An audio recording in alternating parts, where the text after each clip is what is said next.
You have been told that being strong means always being available, always understanding, always forgiving, and always holding people together, even when you are quietly falling apart.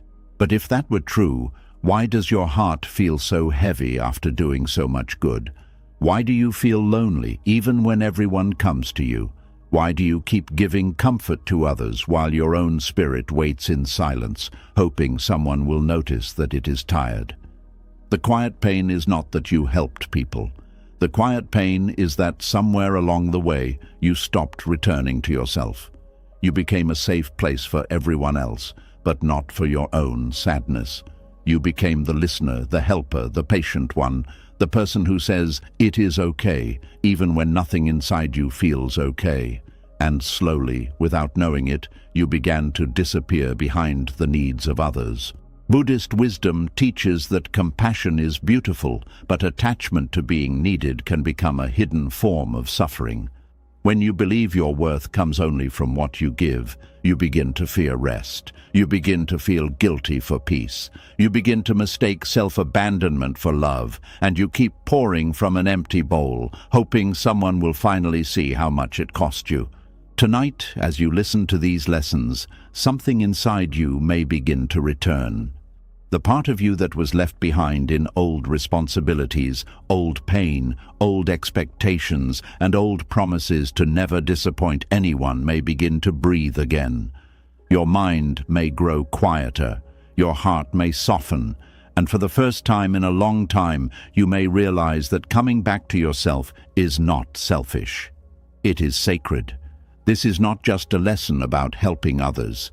This is a gentle awakening for the person who has carried too much for too long and forgot that they also deserve care, peace, and a home within themselves.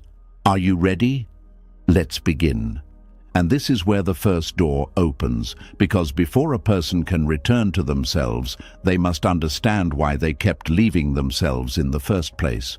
No one abandons their own peace for no reason. No one keeps walking back into the same emotional fire because they enjoy being burned. Something deeper is happening beneath the surface, something quiet, old, and painful. The wounded mind does not always run toward what is good. Sometimes it runs toward what it recognizes. There is a kind of pain that becomes so familiar, it starts to feel like home. Not because it is peaceful, not because it is healthy, not because it loves you back, but because your mind knows the shape of it. It knows the silence after being ignored. It knows the tension of waiting for someone to change. It knows how to shrink, how to please, how to overthink, how to forgive too quickly, how to blame itself when love feels cold. And because it knows these things so well, it begins to mistake them for safety. This is one of the quietest wounds a person can carry. You can be surrounded by people, busy helping everyone, saying yes, smiling, answering calls, solving problems, being the strong one, and still be trapped inside a pattern that keeps pulling you away from yourself.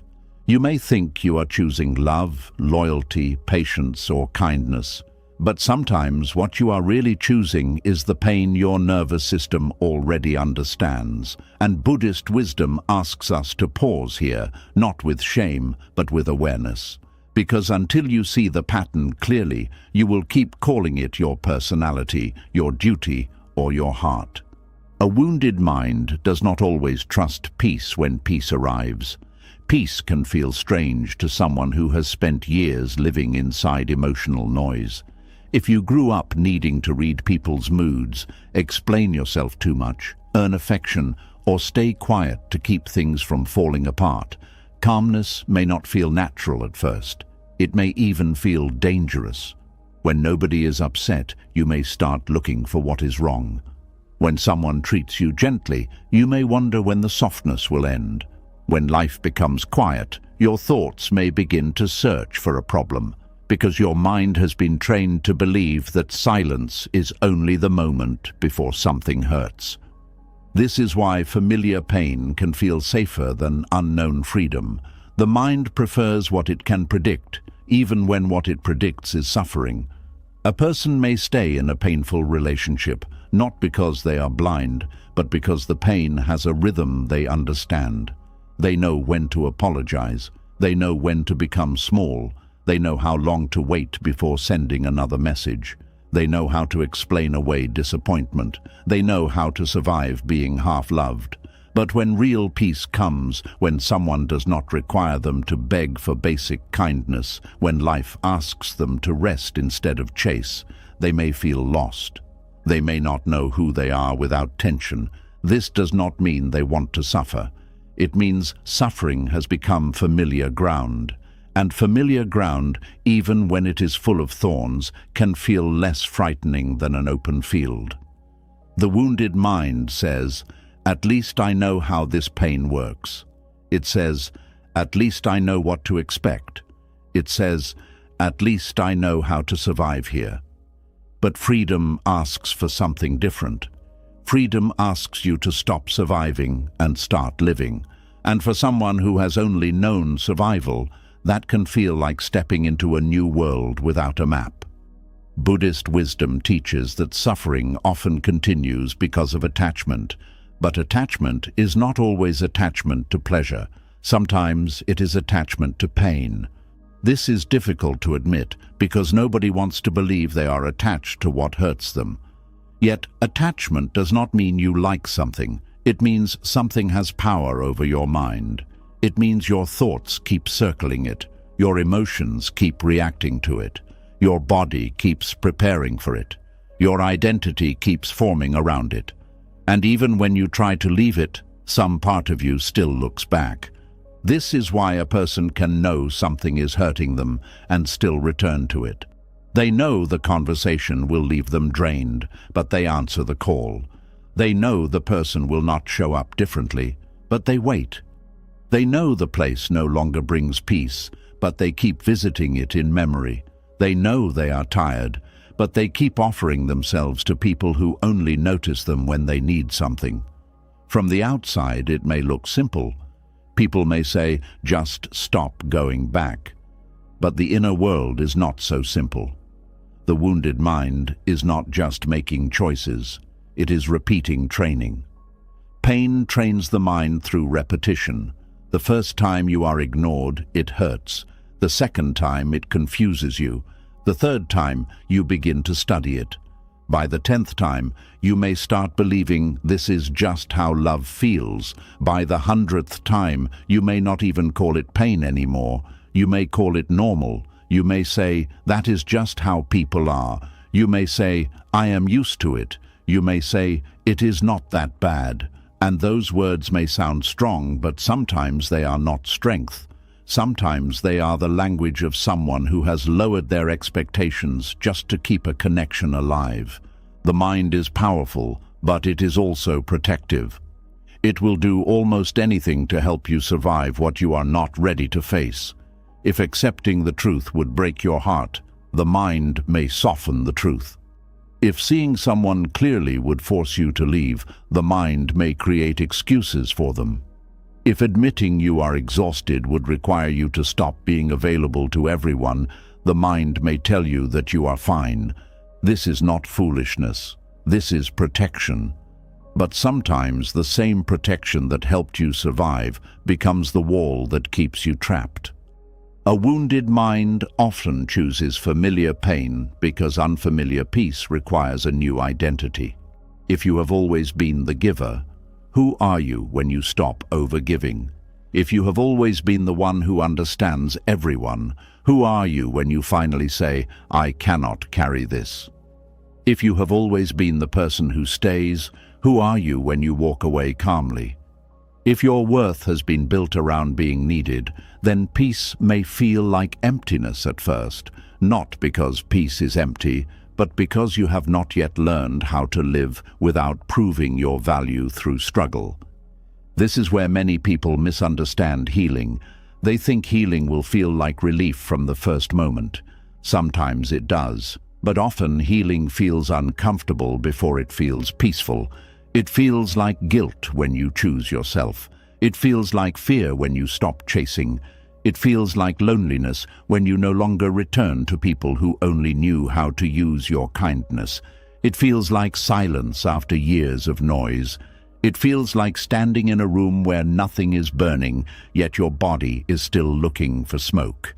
This is not failure. This is withdrawal from old suffering. The body and mind are learning that they do not have to live on alert anymore. They are learning that love does not have to feel like begging. They are learning that peace is not a trap. They are learning that rest is not laziness. They are learning that being unavailable to what harms you is not cruelty, it is wisdom. But learning this takes patience, because old pain does not leave just because you understand it once. It leaves as you stop feeding it with your return.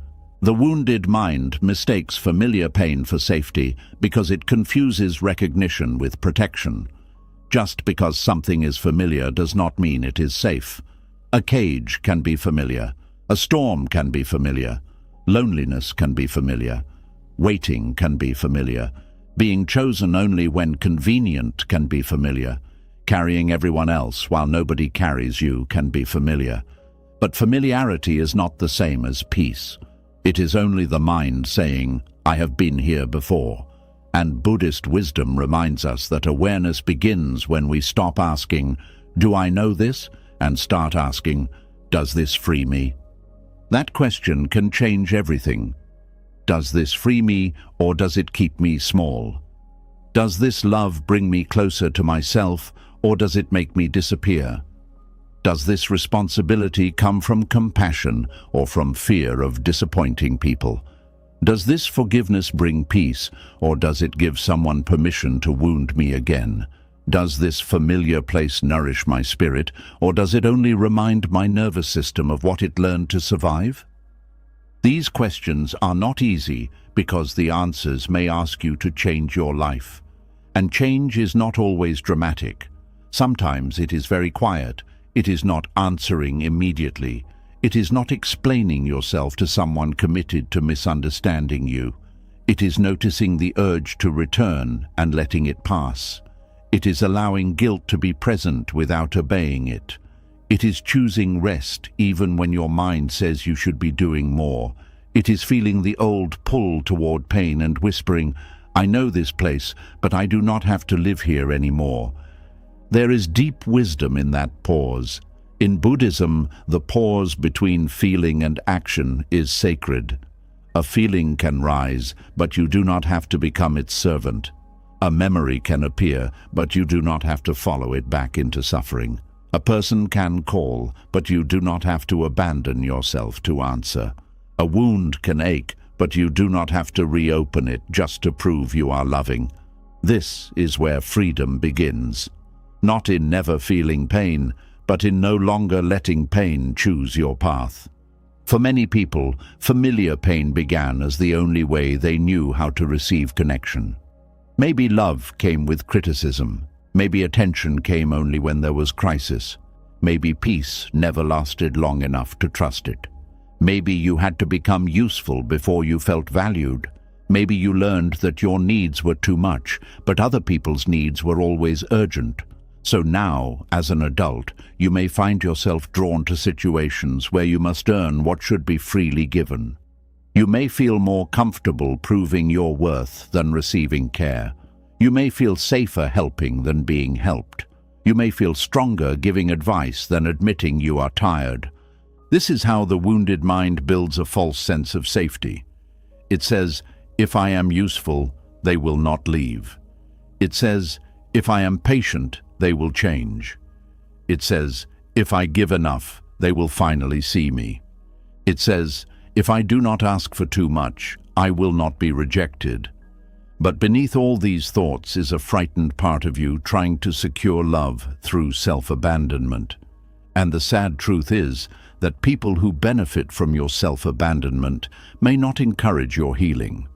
They may enjoy the version of you that never says no. They may call you kind when you are actually exhausted. They may praise your strength while ignoring your pain. This is why you must become honest with yourself, not bitter, not cold, not hateful, honest. there is a difference. Bitterness says, nobody deserves my care. Honesty says, my care must include me too. Coldness says, I will never open my heart again. Wisdom says, I will not open my heart where it is repeatedly harmed. Hatred says, I want them to suffer. Freedom says, I no longer need to suffer with them. Buddhist wisdom does not ask you to stop loving. It asks you to love with clear eyes. Clear seeing is one of the greatest acts of healing. When you see clearly, you stop decorating pain with beautiful names. You stop calling neglect a busy season. You stop calling emotional distance mystery. You stop calling inconsistency passion. You stop calling being used a purpose. You stop calling exhaustion devotion. You stop calling fear loyalty. You stop calling familiar suffering home. You begin to see things as they are, not as your wound wishes they could become. And when you see clearly, grief may come. This grief is natural. You may grieve the years you spent trying to be chosen. You may grieve the version of yourself that accepted so little. You may grieve the love you kept giving to people who never learned how to hold it. You may grieve the quiet parts of yourself you ignored because someone else's pain always seemed louder. But this grief is not there to destroy you. It is there to return you to truth. Sometimes the heart must mourn what it tolerated before it can welcome what it deserves. A wounded mind also mistakes familiar pain for safety because pain can become predictable, while peace requires trust. Trust is hard when life has taught you that softness can disappear. If someone is kind, you may wonder what they want. If someone is consistent, you may feel bored. If someone respects your boundaries, you may not know what to do with that much space. This is why some people reject healthy love, not because they want bad love, but because healthy love does not activate the old survival pattern. It does not create the chase.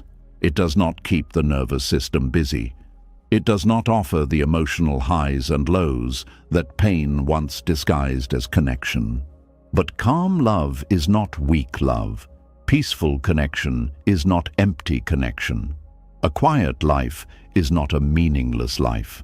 The mind that has been trained by chaos may need time to recognize the beauty of steadiness.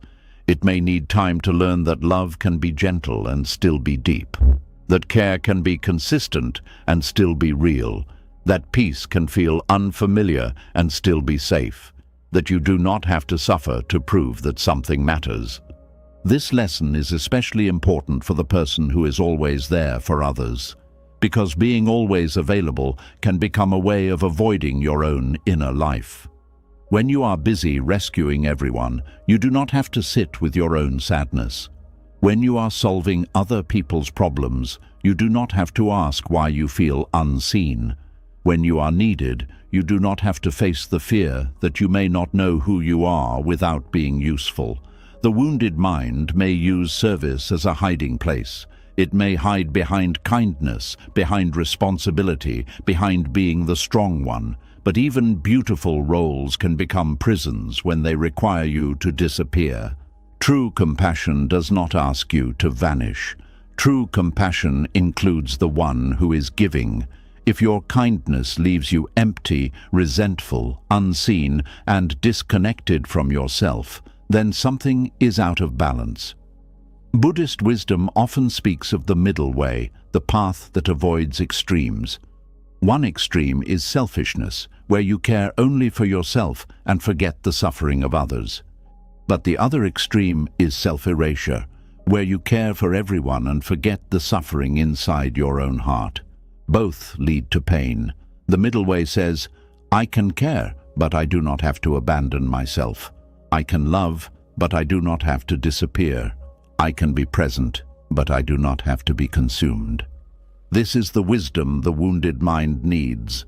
It needs to learn that safety is not found in repeating old suffering. Safety is found in returning to what is true, kind, steady, and freeing. Safety is found in the body relaxing, not tightening. Safety is found in a love that does not require constant self-betrayal. Safety is found in friendships where you are not only useful, but known. Safety is found in silence that restores you, not silence that punishes you. Safety is found in saying no and still respecting yourself. Safety is found in coming home to your own breath after years of living outside yourself. But this return does not happen all at once. You may still feel drawn to old pain. You may still miss people who hurt you. You may still feel guilty when you choose peace. You may still confuse distance with cruelty. You may still want to explain yourself to those who never listened. This does not mean you are not healing. It means you are human. Healing is not the absence of old feelings. Healing is the ability to feel them without letting them lead you back into the same suffering. There is a quiet strength in saying, "This feels familiar, but it is not good for me." There is wisdom in saying, "My body knows this chaos, but my spirit deserves peace." There is freedom in saying, "I can miss someone and still not return." There is maturity in saying, "I can understand why I stayed, but I will not use that understanding as a reason to keep staying." This is how the wounded mind begins to become a wise mind, not by attacking itself, but by seeing itself with compassion. You do not heal by hating the part of you that went back. You heal by understanding why it went back. That part was trying to feel safe. That part was trying to be loved. That part was trying to repair an old wound. That part thought if it could finally win love from the same type of pain, then maybe the past would stop hurting. But the past does not heal because a similar person finally chooses you. The past heals when you stop asking pain to give you proof of your worth. This is a deep turning point. Many people are not only attached to a person or a situation, they are attached to the hope that this time the old story will end differently. This time, the unavailable person will become present. This time, the selfish person will see your sacrifice. This time, the family member will understand your heart. This time, the friend will show up for you the way you showed up for them. This time, the wound will be repaired at the place where it was created. But often, the wound deepens because you keep returning to the same empty well, hoping it will become a river. Buddhist wisdom teaches that craving keeps suffering alive. Craving says, "I need this to be different before I can be free." Wisdom says, "I can be free even if this never becomes what I hoped." That sentence may hurt, but it also opens the door, because the moment you stop waiting for familiar pain to become safe, you begin to take your life back. You begin to stop asking the wrong places for shelter. You begin to stop bending your spirit around people who only love you when you are easy for them. You begin to stop confusing endurance with destiny. The wounded mind may resist this at first. It may say, "But I have already invested so much." It may say, "But I know them." It may say, "But what if they change?" It may say, "But who will I be without this?" These questions are painful, but they are also honest. And the answer is not to force yourself to become detached overnight. The answer is to bring awareness to the craving. Sit with it, breathe with it, watch how it rises in the body, watch how it tells stories, watch how it tries to pull you back. You do not have to fight it like an enemy, you only have to stop obeying it like a master. This is the practice of inner freedom. A thought appears, but you do not have to follow it. A longing appears, but you do not have to feed it. A memory appears, but you do not have to turn it into a sign. A fear appears, but you do not have to build your life around it. You can observe the wounded mind with tenderness and still choose differently. You can say, "I see why this feels safe to me, but I also see what it costs me." And what has it cost you? Maybe it has cost you sleep. Maybe it has cost you joy. Maybe it has cost you years of emotional energy. Maybe it has cost you your own voice. Maybe it has cost you the ability to know what you feel before checking what everyone else needs. Maybe it has cost you the simple peace of waking up without dread. Maybe it has cost you yourself. And if it has cost you yourself, then no familiar pain is worth keeping. Returning to yourself begins when you stop treating your own suffering as less important than everyone else's comfort. It begins when you notice the old pattern before you enter it. It begins when you stop asking, "How can I keep them okay?" and begin asking, "What is happening to me in this connection?" It begins when you stop making your body pay the price for other people's lack of awareness. It begins when you understand that being loving does not mean being endlessly available to what drains you. The wounded mind becomes safer when you teach it new evidence. Every time you rest without apologizing, you teach it that rest is safe. Every time you say no and survive the guilt, you teach it that boundaries are safe. Every time you choose peace over the old emotional storm, you teach it that calm is safe. Every time you do not return to what hurt you, even when you miss it, you teach it that freedom is safe. Healing is not only a decision, it is a repeated experience of choosing differently until the mind begins to trust the new path. At first, the new path may feel lonely. This is because old pain often comes with old roles, old people, and old routines. When you step away, there may be space, and space can feel frightening when you're used to being filled with other people's needs. But space is not emptiness. Space is where your real self begins to speak. Space is where your breath returns. Space is where you hear your own needs without the noise of everyone else's expectations. Space is where you learn that you are not only valuable when someone needs you, you are valuable when you are resting, you are valuable when you are quiet, you are valuable when you are not fixing anything. This is the truth the wounded mind must learn slowly and deeply. You are not safe because the pain is familiar. You are safe when you no longer have to betray yourself to belong. You are safe when your peace does not depend on someone else's mood. You are safe when your kindness includes boundaries. You are safe when your heart can open without losing its center. You are safe when you can be there for others without leaving yourself behind. The quiet pain of always being there for others begins to heal when you stop making familiar suffering your home. You can still be kind. You can still be compassionate. You can still love deeply. But you can do it from a place of awareness, not from an old wound begging to be chosen. You can help others without turning your life into a shelter where everyone is allowed to rest except you. You can give without disappearing. You can care without clinging. You can stay open without staying wounded. And maybe this is where the real return begins, not with a loud goodbye, not with anger, not with proving anything to anyone, but with one quiet moment where you feel the old pull, recognize the old pain, and choose not to call it safety anymore. You breathe, you soften, you remember yourself, and for the first time, the familiar door remains closed while another door opens inside you. And when that familiar door stays closed, the heart does not always celebrate right away. Sometimes it stands there in the silence, unsure of what to do next. It has spent so long walking back into the same places, the same people, the same memories, and the same old ache that even peace can feel unfamiliar. This is where the next truth begins, because the pain you return to is not always loud. Sometimes it waits quietly with a face you recognize.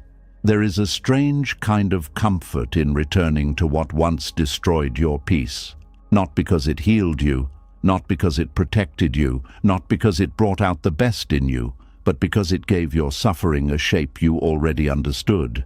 You knew how to act there, you knew how to shrink there, you knew how to wait there, you knew how to hope there. And sometimes the wounded heart would rather return to a known sadness than stand alone in an unknown peace. This is the part many people hide from others, and sometimes even from themselves. They know the old place hurt them. They remember the nights they could not sleep. They remember the heaviness in their chest. They remember the way their joy slowly disappeared while they kept pretending they were strong. Yet when life becomes quiet, they still feel drawn back. A message, a memory, a familiar voice, a familiar apology, a familiar pattern, and suddenly the mind begins to soften toward what once broke it. And this is not because you are foolish, it is because pain can become familiar enough to feel like belonging. When something has been repeated for a long time, the mind starts to build a home around it. It places reasons on the walls, it places excuses near the door, it places hope in the corner, it places old memories on the table. Then, even when the house is burning, you may still say, "But I know this place." That is the hidden comfort. It is not comfort because it is safe, it is comfort because it is known.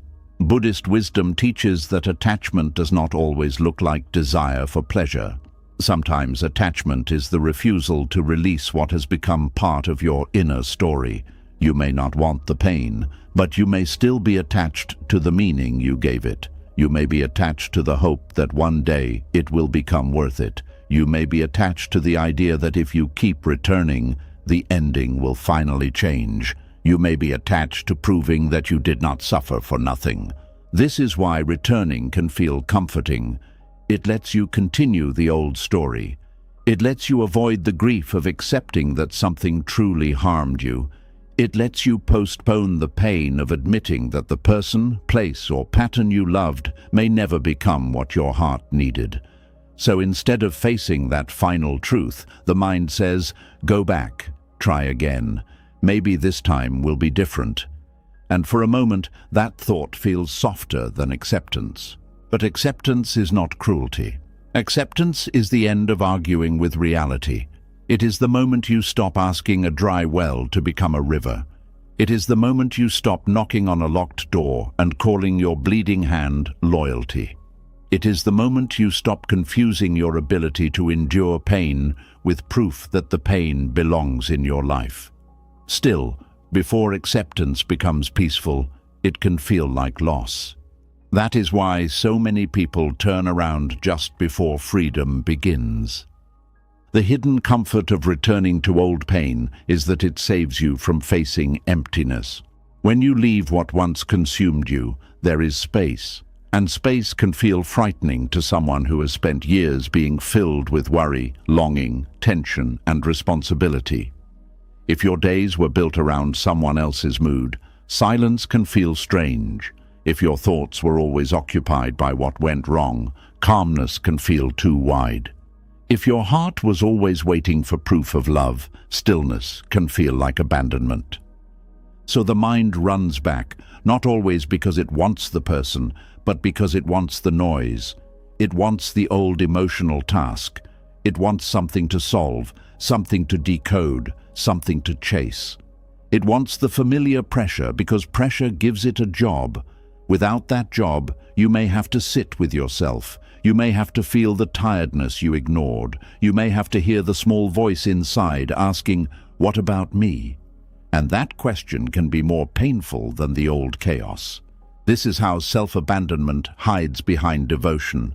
You may think you are returning because you care deeply, but sometimes you are returning because caring for someone else helps you avoid caring for yourself. Their confusion gives you something to study. Their sadness gives you something to fix. Their distance gives you something to chase. Their need gives you a reason to stay useful. And as long as you are busy trying to rescue them, you do not have to face the part of you that also needs rescue. There is no shame in seeing this. Shame only pushes the wound deeper. Awareness brings it into the light. You can say, "A part of me feels useful when I am needed, even when I am being drained." You can say, "A part of me feels safer chasing love than receiving calm love." You can say, "A part of me is afraid that if I stop giving, I will stop mattering." These are not easy truths, but they are freeing truths, because what you can see clearly, you no longer have to obey blindly. Many people mistake familiarity for destiny. They say, "I keep going back, so maybe it means something." But repetition is not always a sign of purpose. Sometimes it is a sign of an unhealed wound. Just because something keeps pulling you does not mean it is calling you toward your future. Sometimes it is calling you back to the place where your pain learned its first language. The pull may be strong, but strength does not always mean truth. Craving can be strong, fear can be strong, habit can be strong, loneliness can be strong, but none of these are the same as wisdom. Buddhist wisdom invites you to look at the pull without becoming the pull. When the memory comes, look at it. When the longing rises, breathe with it. When the old desire says, return, do not attack it, but do not bow to it either. Ask it gently. What are you really asking for? Is it asking for love? Is it asking for safety? Is it asking for closure? Is it asking to feel chosen? Is it asking to go back because the present feels too quiet? When you ask this way, the longing begins to reveal its deeper hunger. Often, you are not longing for the old pain. You are longing for what you hoped would finally appear inside it. You are longing for the apology that would make the suffering feel seen. You are longing for the change that would prove your patience was not wasted. You are longing for the tenderness that showed up only in pieces. You are longing for the version of the person or situation that lived more in your hope than in your reality. And this is where the heart must become honest. Missing what you hoped for is not the same as needing to return to what truly was. There were probably moments of softness. That is what makes leaving confusing. If something was painful every second, it would be easier to walk away. But old suffering often comes mixed with good memories, small kindnesses, laughter, promises, gentle words, and moments that almost felt like home. The mind collects those moments and uses them as proof that the whole thing was worth saving. It says, but remember when they were kind. It says, but remember when it felt real. It says, but remember the good days. And yes, the good days may have been real, but the harm was real too. Clear seeing means holding the whole truth, not only the beautiful pieces. A few warm moments do not erase long seasons of anxiety. A few apologies do not erase repeated behavior.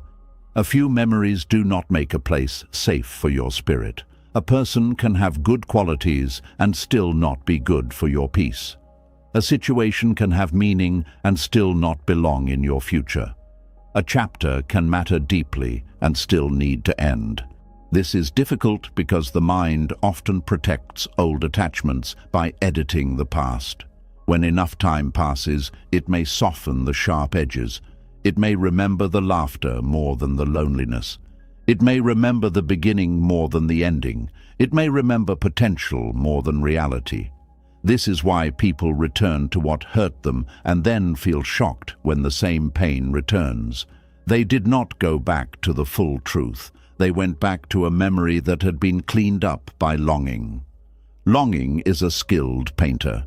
It can take a broken room and cover it with warm colors. It can take neglect and call it mystery. It can take emotional distance and call it depth. It can take inconsistency and call it passion. It can take your exhaustion and call it devotion. It can take your waiting and call it faith. But Buddhist wisdom asks you to see without decoration. What happened? How did it affect your peace? Who did you become while trying to hold on to it? Did your heart expand or did it tighten? Did you become more awake or more afraid? Did you return to yourself or did you disappear? The hidden comfort of returning to what destroyed your peace is also connected to control. When you go back to an old pain, you may feel like you are taking control because you know the rules there. You know how to behave. You know what not to say. You know what will upset them. You know how to lower your needs. You know how to survive the disappointment. But this is not true control. It is only familiarity with your own shrinking. True control is not learning how to suffer better. True control is learning how to stop placing yourself where suffering is guaranteed. There is a difference between peace and numbness. Many people return to old pain because the pain makes them feel something strongly. After leaving, the quiet may feel dull. The absence of emotional highs and lows may feel flat, but sometimes what you call dull is actually your body coming out of survival. Sometimes what you call boring is simply the absence of panic. Sometimes what you call emptiness is the space where your own life is trying to grow. Do not rush to fill that space with the same thing that wounded you. Let the quiet teach you a new way to be alive. The heart that has been through emotional storms may confuse intensity with importance. If it hurts deeply, it must matter. If it makes you cry, it must be love. If it keeps you awake, it must be destiny. If it pulls you back again and again, it must be meant for you. But intensity is not always truth. Sometimes intensity is the nervous system reacting to uncertainty. Sometimes it is the old wound trying to complete an unfinished story. Sometimes it is the body mistaking danger for connection because danger once came from the same places where love was supposed to come from. Peace may not feel intense at first. Peace may feel simple. It may feel quiet. It may feel like no longer needing to explain yourself. It may feel like breathing without checking your phone. It may feel like sleeping without replaying conversations. It may feel like eating without a tight stomach. It may feel like having a day that is not controlled by someone else's emotional weather. At first, the mind may not recognize this as happiness because it is not dramatic. But deep peace does not always arrive like thunder. Sometimes it arrives like your shoulders dropping after years of being raised. Returning to old pain can also feel comforting because it allows you to avoid grief. Grief is not only for people who have died. Grief also comes when you finally admit that a dream is not becoming real. You grieve the relationship you wanted. You grieve the family you needed. You grieve the friend you thought would show up. You grieve the version of yourself that stayed too long. You grieve the years spent waiting for change. And because grief can feel so heavy, the mind may prefer hope, even false hope, because hope keeps the story alive. But false hope is a soft chain. It does not look like a prison at first. It looks like patience. It looks like loyalty. It looks like faith. It says, give it more time. It says, do not give up yet. It says, you have come this far. But wisdom asks, has more time brought more peace or only more exhaustion? This question is not meant to make you harsh. It is meant to return you to reality. Some doors do not stay closed because you failed. They stay closed because your spirit was not meant to keep bleeding there. Buddhist wisdom teaches impermanence. Everything changes. People change. Seasons change. Feelings change. Identities change. And even the pain that once felt endless can change. But attachment often tries to freeze life. It says, this is who I am. This is who they are to me. This is where I belong. This is the story I must finish. Yet life may be asking you to release what your mind keeps trying to preserve. Not because it meant nothing, but because it has completed its lesson. A flower does not fail because it falls from the branch. A season does not betray you because it ends. Some endings are not punishments. They are invitations to stop living where your soul can no longer breathe. The hidden comfort of returning is that you do not have to become new. You can keep playing the old part. You can keep being the one who understands. You can keep being the one who waits. You can keep being the one who accepts little and calls it enough.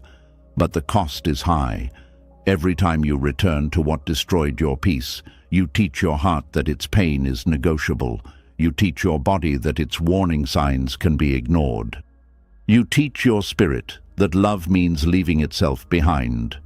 And eventually, the part of you that once hoped to be rescued may stop asking to be saved. This is why returning to yourself matters. You are not only leaving a person or a pattern, you are restoring trust with your own heart. Your heart needs to know that when something hurts you repeatedly, you will listen.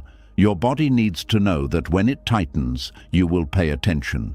Your spirit needs to know that when peace is lost, you will not keep trading it for crumbs of affection, approval, or belonging.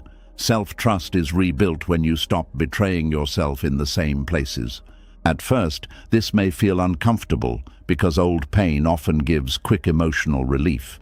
Sending the message may calm the anxiety for a moment. Answering the call may reduce the guilt for a moment.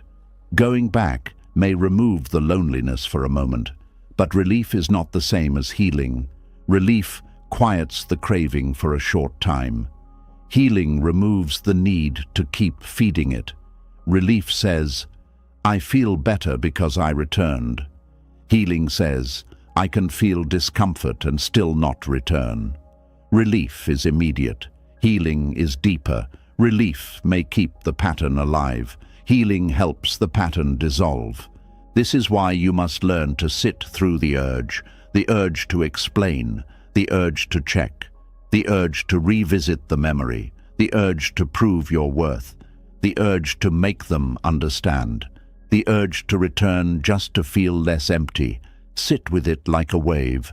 It rises, it peaks, it passes. You do not have to turn every wave into a decision. You do not have to treat every feeling as a message from destiny.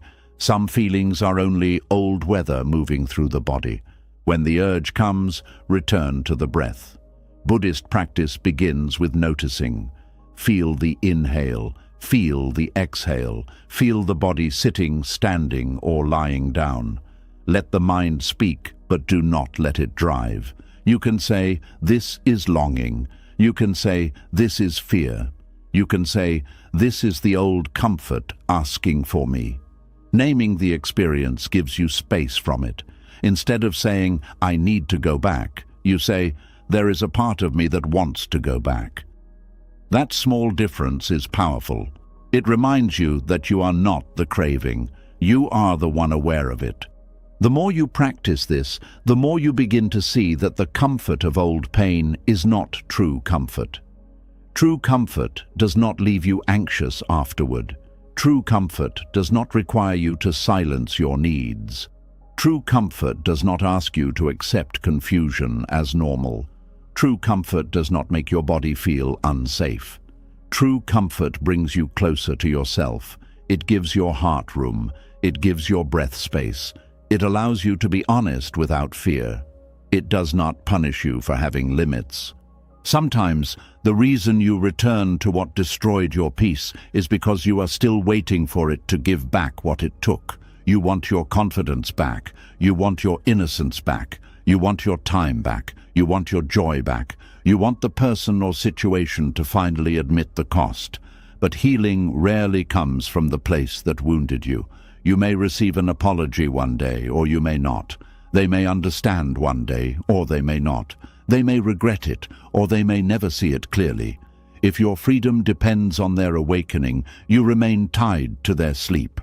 This is a painful truth, but also a liberating one. You can heal even if they never understand. You can return to yourself even if they never say sorry. You can rebuild peace even if the past remains unfair. You can stop waiting for the destroyer of your peace to become the restorer of your peace. That role belongs to awareness now. It belongs to compassion. It belongs to the quiet decisions you make when nobody is watching. It belongs to the way you protect your heart without closing it completely. Leaving old pain does not mean you erase the past. It means you stop letting the past choose your direction. The memories may still come.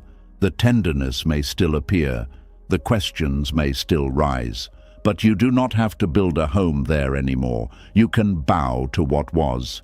You can honor what it taught you. You can grieve what it cost you. And then you can keep walking. This is the Buddhist way of release. Not hatred, not drama, not revenge, not pretending you feel nothing. Release is when the hand opens because the heart finally understands that holding on has become another form of suffering. Release is when you stop needing the old story to become beautiful before you allow it to end.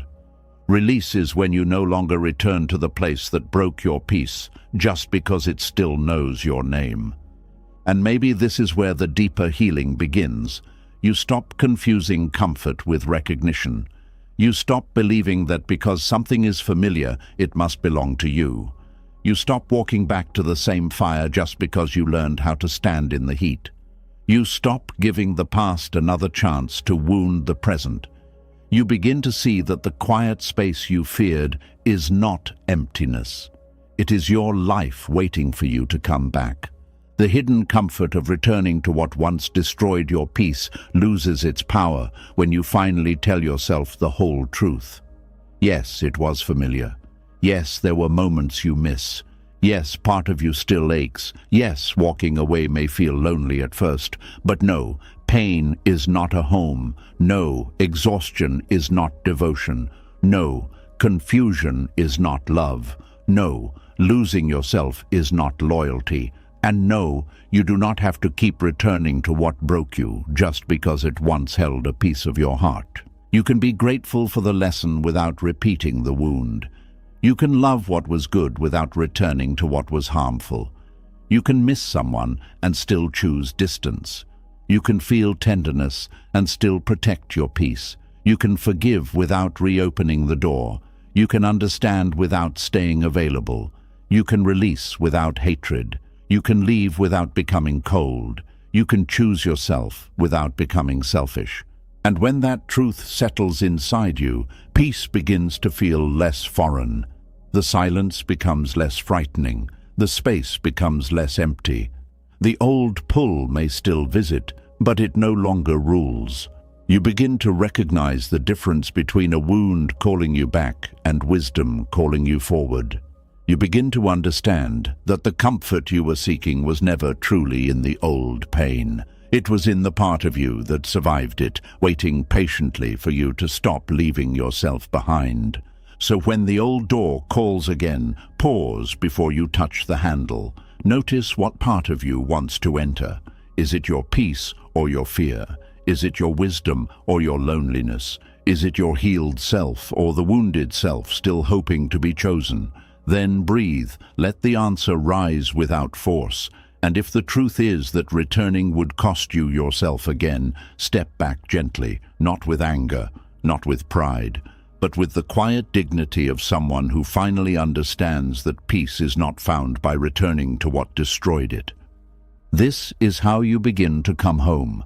Not all at once, not perfectly, not without longing, but honestly. One pause at a time, one closed door at a time, one remembered breath at a time, one refusal to abandon yourself at a time, and slowly the place that once pulled you back begins to lose its power, while the self you once forgot begins to become familiar again. And as the forgotten self begins to become familiar again, another hidden force rises inside you. It does not always feel like fear. It does not always sound like pain. Sometimes it sounds like reason. Sometimes it sounds like pride. Sometimes it sounds like loyalty. Sometimes it sounds like a voice saying, "This is just who I am." But beneath that voice is often the ego, standing guard over an old wound because it knows how to survive there.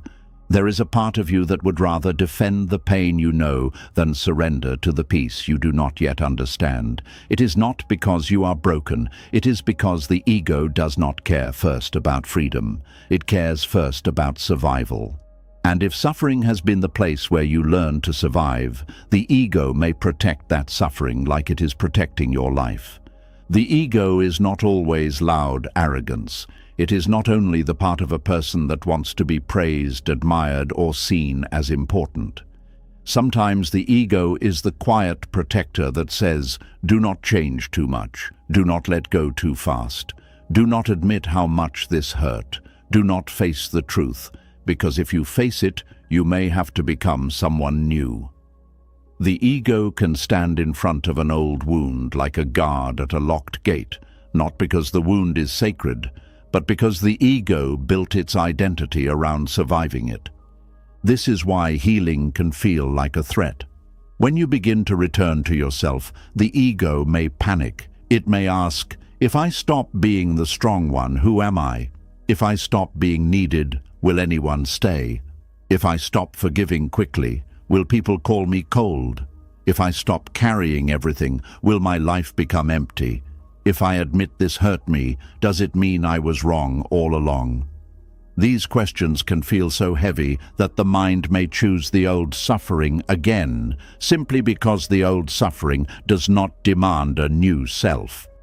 Old pain can become a place where the ego feels skilled. It knows the rules there. It knows how to explain. It knows how to defend. It knows how to endure. It knows how to turn disappointment into patience. It knows how to turn neglect into understanding. It knows how to turn self-abandonment into goodness. It knows how to turn exhaustion into identity. And because the ego knows how to function there, it may resist any path that asks for peace, honesty, and release. This is why a person can say, "I want to heal," but still defend the very pattern that keeps them hurting. They may defend the person who drains them. They may defend the family that ignores their pain. They may defend the friend who only appears when they need something. They may defend the habit of overgiving. They may defend the role of being the one who never complains. And if someone gently points out the cost, the ego may answer quickly, "You do not understand. I am just caring. I am just loyal. I am just patient. I am just built this way." But Buddhist wisdom invites a deeper question. Are you truly built this way, or were you trained this way? Is this your nature, or is this your wound wearing familiar clothing? Is this compassion, or is this fear of being unwanted? Is this patience, or is this attachment to suffering? Is this love, or is this the ego protecting an old identity because it does not know who you are without it? The ego loves old identities because they give life a shape. Even painful identities can feel powerful. The one who survives everything, the one who forgives everyone, the one who never needs help, the one who can handle what others cannot, the one who stays calm while falling apart inside. These identities may look noble from the outside, but inside they can become heavy prisons. They keep you admired, but not cared for. They keep you useful, but not known. They keep you strong, but not free. This is one of the quiet tragedies of being always there for others. Your ego may begin to take pride in your own neglect. It may say, "Look how much I can carry. Look how much I can tolerate. Look how much I can give without asking for anything."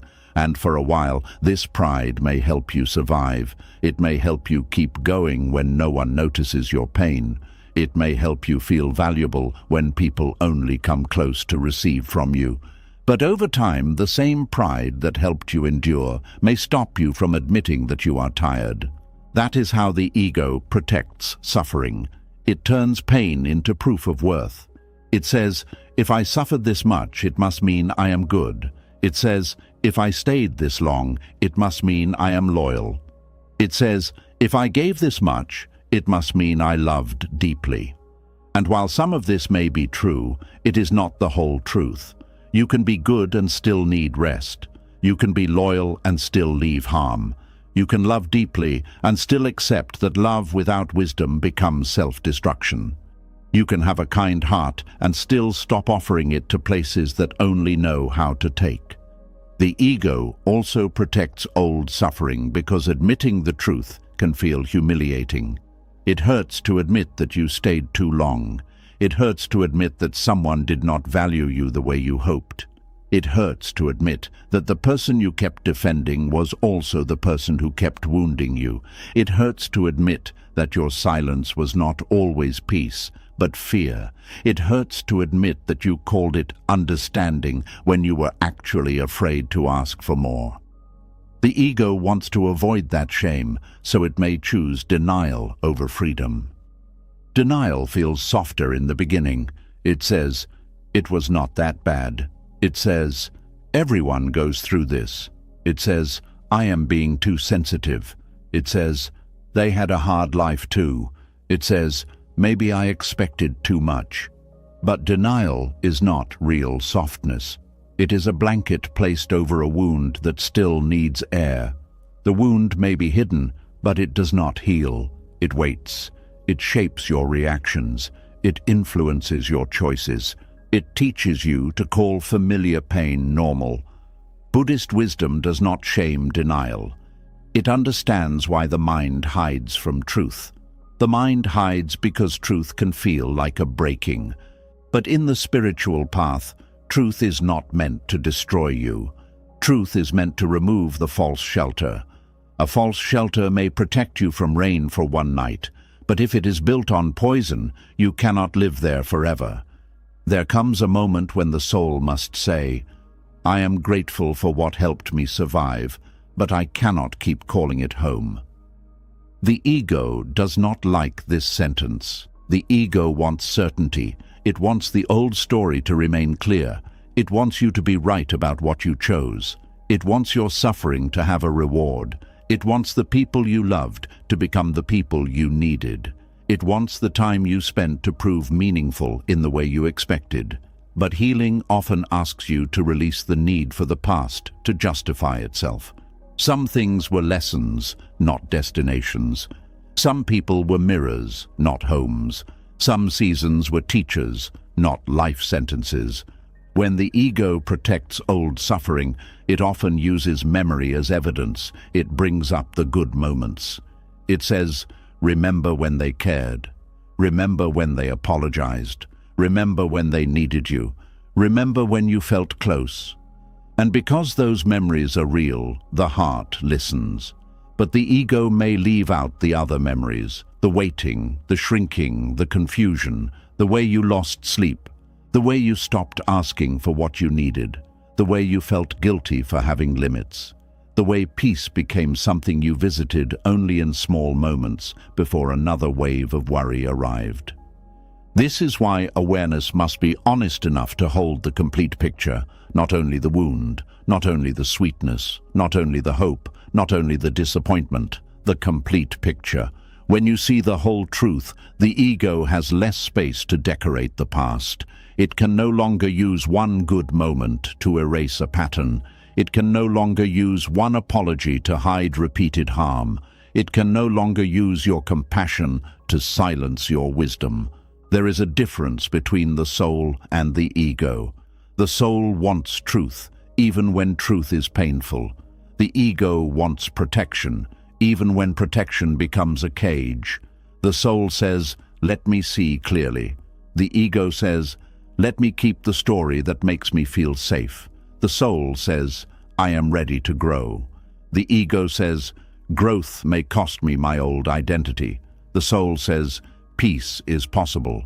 The ego says, "Peace is unknown, and unknown things are dangerous." This inner conflict is why healing can feel like a battle inside a quiet room. But Buddhist wisdom teaches that the ego is not an enemy to be hated. Hating the ego only creates another form of inner violence. The ego developed to protect you. It learned from your experiences. It watched when you were disappointed. It learned when love felt uncertain. It learned when speaking up caused conflict. It learned when being useful brought approval. It learned when being quiet kept things calm. It learned what helped you survive, and then it repeated those strategies, even after they stopped serving your peace. So the practice is not to destroy the ego. The practice is to see it with compassion and no longer let it lead blindly. You can say, "I understand why you protected this suffering. You thought it was safer than change. You thought keeping this role would keep me loved. You thought admitting the truth would break me, but I am ready now. I do not need to survive the old way anymore."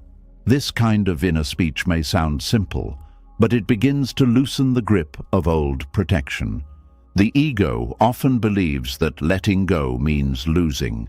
If you leave, the ego says you failed. If you stop trying, the ego says you gave up. If you admit the pain, the ego says you were foolish. If you choose yourself, the ego says you are selfish. But these are old interpretations. Leaving harm is not failure. Stopping the chase is not weakness. Admitting pain is not foolishness. Choosing yourself is not selfishness. Sometimes it is the first wise thing you have done after years of confusing endurance with love. A person who has always been there for others may have an ego built around usefulness. This kind of ego does not say, "I am better than everyone." It says, "I must be needed to be safe." It says, "I must give to be worthy." It says, "I must be easy to love." It says, "I must not burden people with my own needs." This ego looks humble, but it is still ego because it is still built around an identity. It is still trying to control how love arrives. It is still trying to earn belonging through performance. This is why overgiving can be a hidden ego pattern. Not because giving is bad, but because the ego may use giving as a way to avoid the deeper fear of being unseen. If you are always useful, people have a reason to keep you around. If you are always understanding, people are less likely to leave. If you never ask for much, people may not reject you. If you carry everyone, you may feel important. But this is not the peace of true connection. It is the anxiety of trying to secure love through self-sacrifice. Buddhist wisdom teaches that clinging creates suffering. And one of the hardest things to see is that you can cling to the identity of being good. You can cling to being the forgiving one. You can cling to being the helper. You can cling to being the one who never leaves. You can cling so tightly to being seen as kind that you lose contact with what kindness should also give to you. True kindness does not make a home out of your exhaustion. True compassion does not require you to betray the life inside your own chest. The ego may fear that if you stop suffering, you will lose your special place in people's lives. This fear can be subtle. You may wonder, if I stop being available, will they still call? If I stop fixing things, will they still value me? If I stop tolerating everything, will they still love me? These questions reveal the fragile foundation of many relationships. If a relationship only survives when you abandon yourself, it was not resting on love alone. It was resting on your silence, your labor, and your fear of disappointing them. This realization can hurt, but it also gives you back your sight.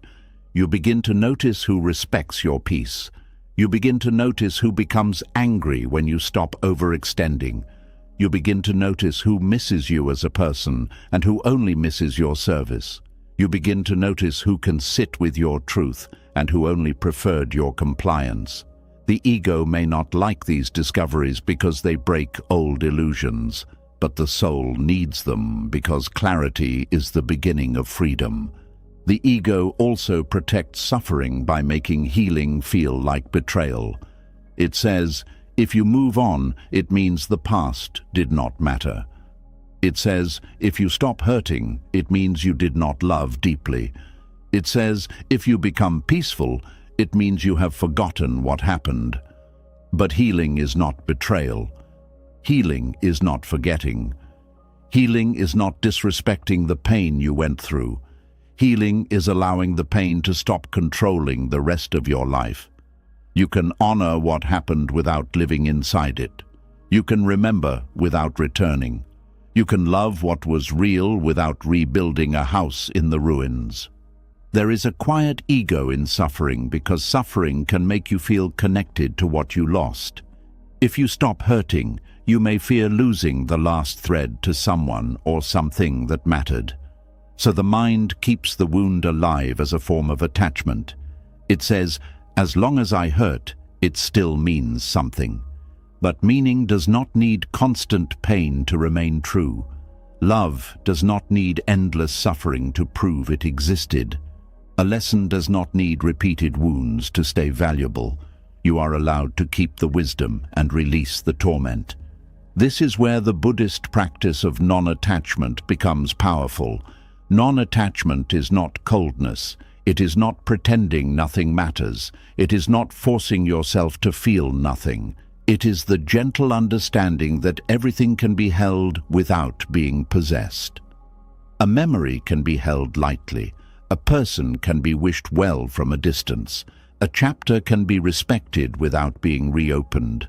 A wound can be acknowledged without becoming your name. Non-attachment says, "This passed through my life, but it does not own my life."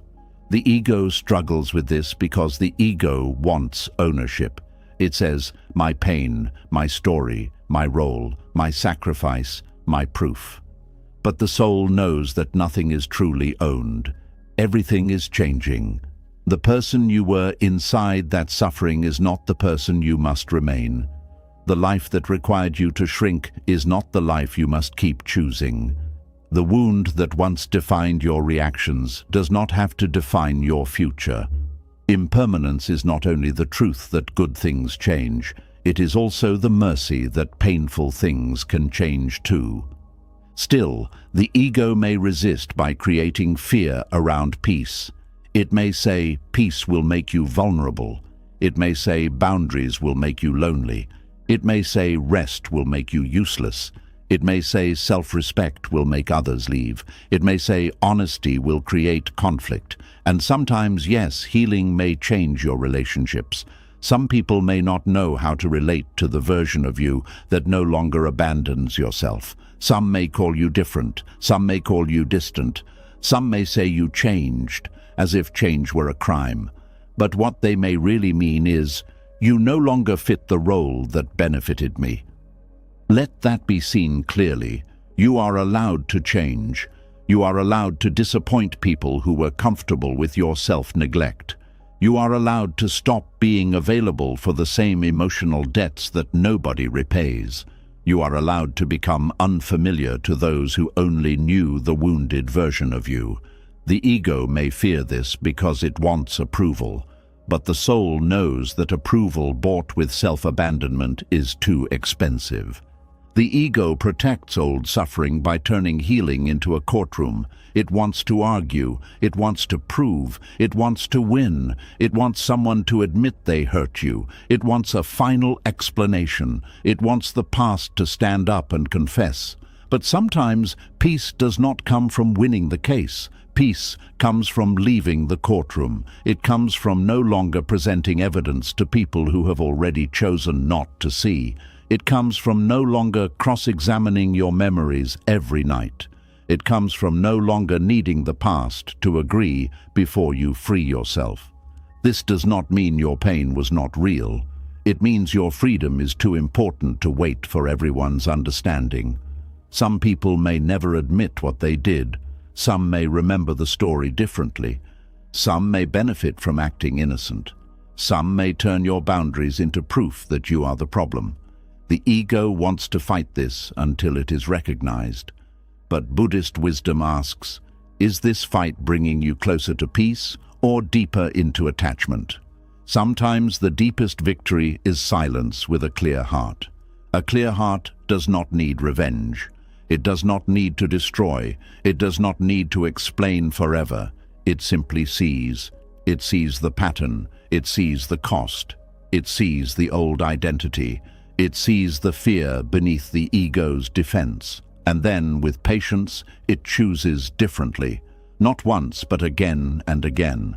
Every time the ego says, go back so we can feel known, wisdom says, stay here so we can become free. Every time the ego says, defend the old story, wisdom says, tell the truth gently. Every time the ego says, this suffering is who we are, wisdom says, this suffering is what we survived. That difference matters. What you survived is not your identity. It is part of your path, not the whole of your being. You are not the rejection. You are not the neglect. You are not the years of overgiving. You are not the silence you endured. You are not the old role that kept you safe. You are the awareness that can now see it. You are the breath returning after the storm. You are the one who can choose not to turn pain into a permanent home. The ego may still try to protect the old suffering because it is afraid of the unknown. So be gentle with that fear. Do not mock it. Do not rush it. Do not pretend it is not there. Sit with it. Let it speak. Then ask it, what are you trying to protect me from? Often, beneath the ego's defense, you will find a simple fear. The fear of not being loved, the fear of being wrong, the fear of being alone, the fear of losing meaning, the fear of having to start again. Once you see the fear, the ego softens. It no longer has to shout through pride, excuses, or denial. And when it softens, truth can enter. You begin to understand that you do not need to protect suffering to honor your survival. You do not need to keep old pain alive to prove it mattered. You do not need to remain the wounded version of yourself so others can recognize you. You do not need to keep returning to the same inner place just because you learned how to breathe there. There are other rooms inside you, rooms with light, rooms with peace, rooms where your worth is not measured by how much you can endure. The quiet pain of always being there for others begins to heal when the ego stops using suffering as proof of goodness. You are not good because you are exhausted. You are not loving because you are empty. You are not strong because you never ask for care. You are not wise because you can tolerate what breaks your spirit. True goodness has balance. True love has awareness. True strength can rest. True wisdom knows when a wound has taught enough. So when the ego rises to defend the old suffering, listen carefully, but do not hand it your future. It may say, "This is familiar." You can answer, "Yes, but familiar is not always free." It may say, "This is who we are." You can answer, "No, this is who we became to survive." It may say, "If we let go, we lose everything." You can answer, "If we keep holding on, we lose ourselves." It may say, "We know how to live there." You can answer, "Now we are learning how to live here." And this is how the ego becomes a servant of wisdom instead of a guard of suffering. It does not disappear, it learns. It stops protecting the wound and starts protecting the peace. It stops defending old patterns and starts respecting new boundaries. It stops confusing survival with identity and begins to understand that the self is wider than pain. Slowly, the inner guard lowers its weapon. The locked gate opens, and what was once protected as a wound can finally be touched by light. This is not the end of healing, but it is a sacred turning. Because once you see how the ego protects old suffering, you can stop mistaking every defense for truth. You can stop believing every excuse your fear creates. You can stop calling self-abandonment love just because the ego is proud of how much it survived. You can bow to the part of you that endured, thank it for bringing you this far, and gently tell it that survival is no longer the only path. Now, something deeper can begin, not just leaving the old pain, not just closing the old door, but releasing the identity that was built around needing that pain to make sense. And when that identity begins to loosen, peace no longer feels like a threat. It starts to feel like a place you are allowed to enter, a place where you do not have to prove your worth through suffering, a place where you can be kind without disappearing. A place where you can remember the past without living there. A place where the ego no longer has to protect the wound, because the soul has finally chosen freedom. And when the ego finally stops guarding the old wound as if it were a sacred home, something deeper begins to rise. You may think the next step should feel peaceful. You may think the moment you choose healing, your body will immediately trust it. But often, the first thing healing touches is not calm. It touches the chaos you have learned to call normal. It touches the old noise, the old pressure, the old urgency, the old fear of quiet. And suddenly, the peace you prayed for can feel like a place you do not know how to live in. There is a kind of tiredness that does not come from doing too much, but from being too used to disorder. Your heart may be begging for rest, yet your body may still keep searching for the storm. That is the painful mystery. You want peace, but peace feels strange. You want healing, but healing feels like losing the only version of life you know. When chaos becomes your normal, healing can feel threatening because it asks you to leave the emotional climate you were trained to survive. It asks you to stop living as if danger is always one breath away. It asks you to stop reading every silence as rejection, every delay as punishment, every shift in someone's tone as proof that something is wrong. It asks you to stop living with your heart half open and your body half ready to run. And when you have spent years being alert, this kind of calm can feel less like safety and more like being unprepared. This is why many people do not run from healing because they hate peace. They run from healing because peace exposes how long they have been living in survival. When life becomes quiet, the body can finally feel what it had been holding. The sadness that was pushed down begins to rise. The anger that was covered with politeness begins to speak. The exhaustion hidden behind being helpful begins to reveal itself. The grief that was buried under responsibility begins to knock on the heart. And because all of this feels heavy, the mind may say, go back to what you know. At least there, you had something to do. Chaos gives the wounded person a job. That is one of its strongest traps. When someone is upset, you can fix. When someone pulls away, you can chase. When someone misunderstands you, you can explain. When someone needs you, you can give. When everything feels unstable, your mind can stay busy trying to hold it together. But healing takes away that old job. It says, stop managing what is not yours. Stop calming storms you did not create. Stop proving your value by how much you can carry. And without that job, you may suddenly feel lost.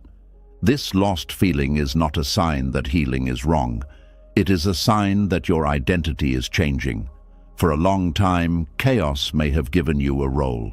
You may have been the strong one, the patient one, the forgiving one, the listener, the peacemaker, the person who knows how to stay calm while everyone else falls apart. People may have praised you for it.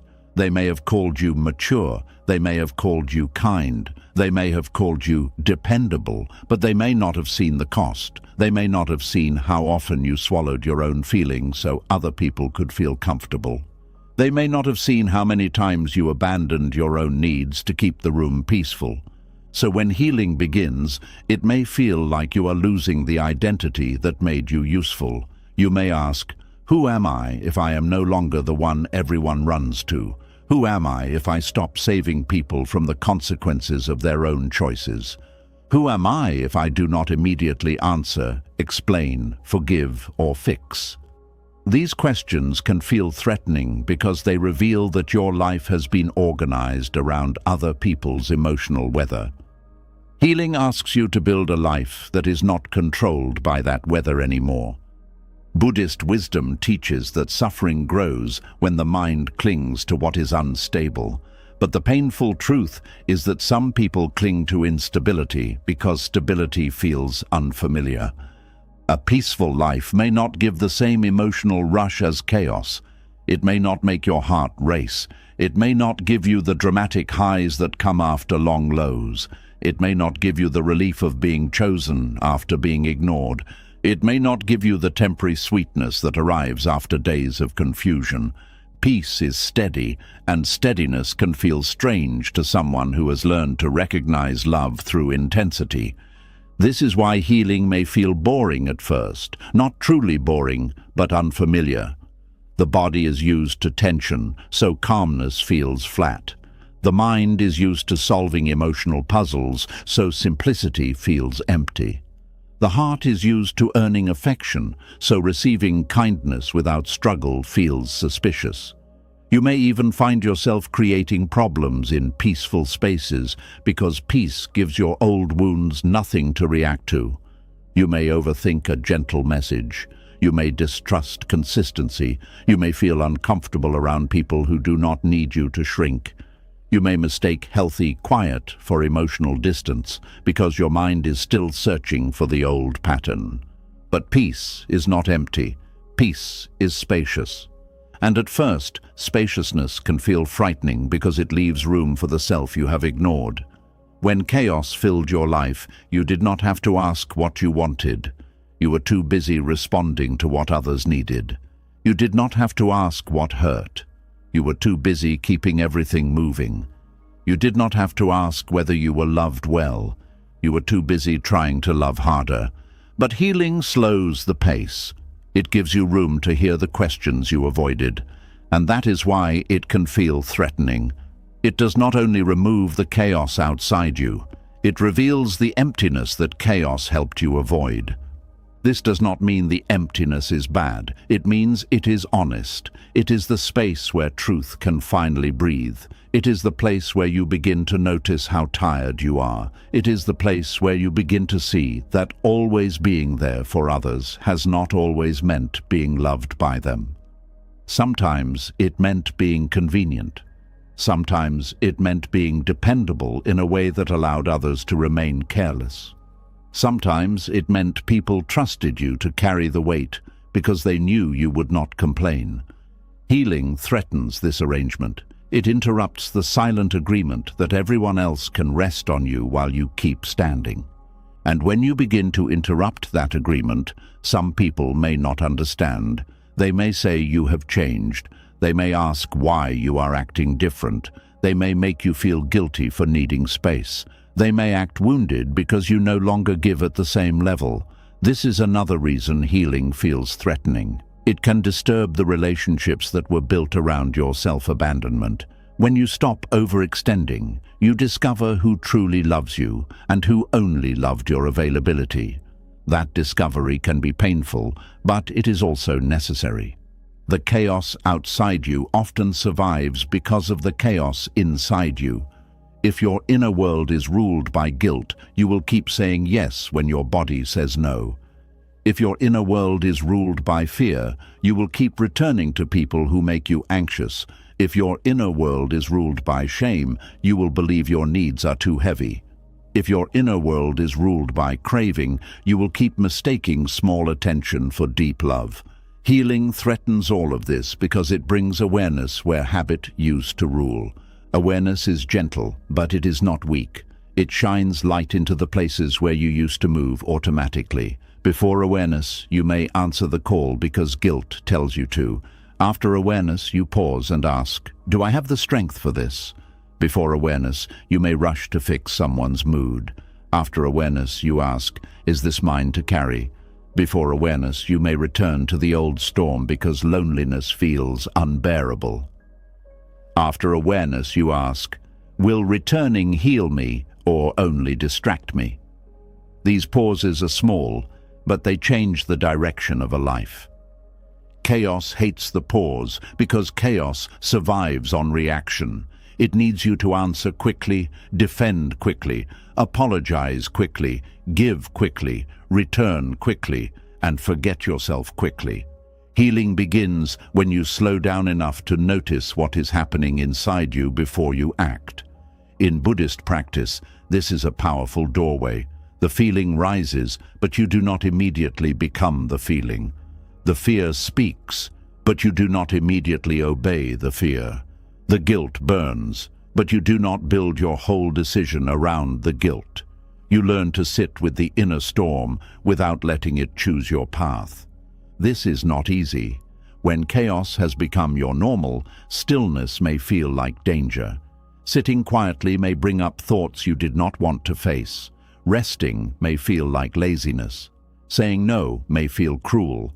Being cared for may feel uncomfortable. Having no crisis to solve may make you feel useless. But this discomfort is not a sign that you should return to chaos.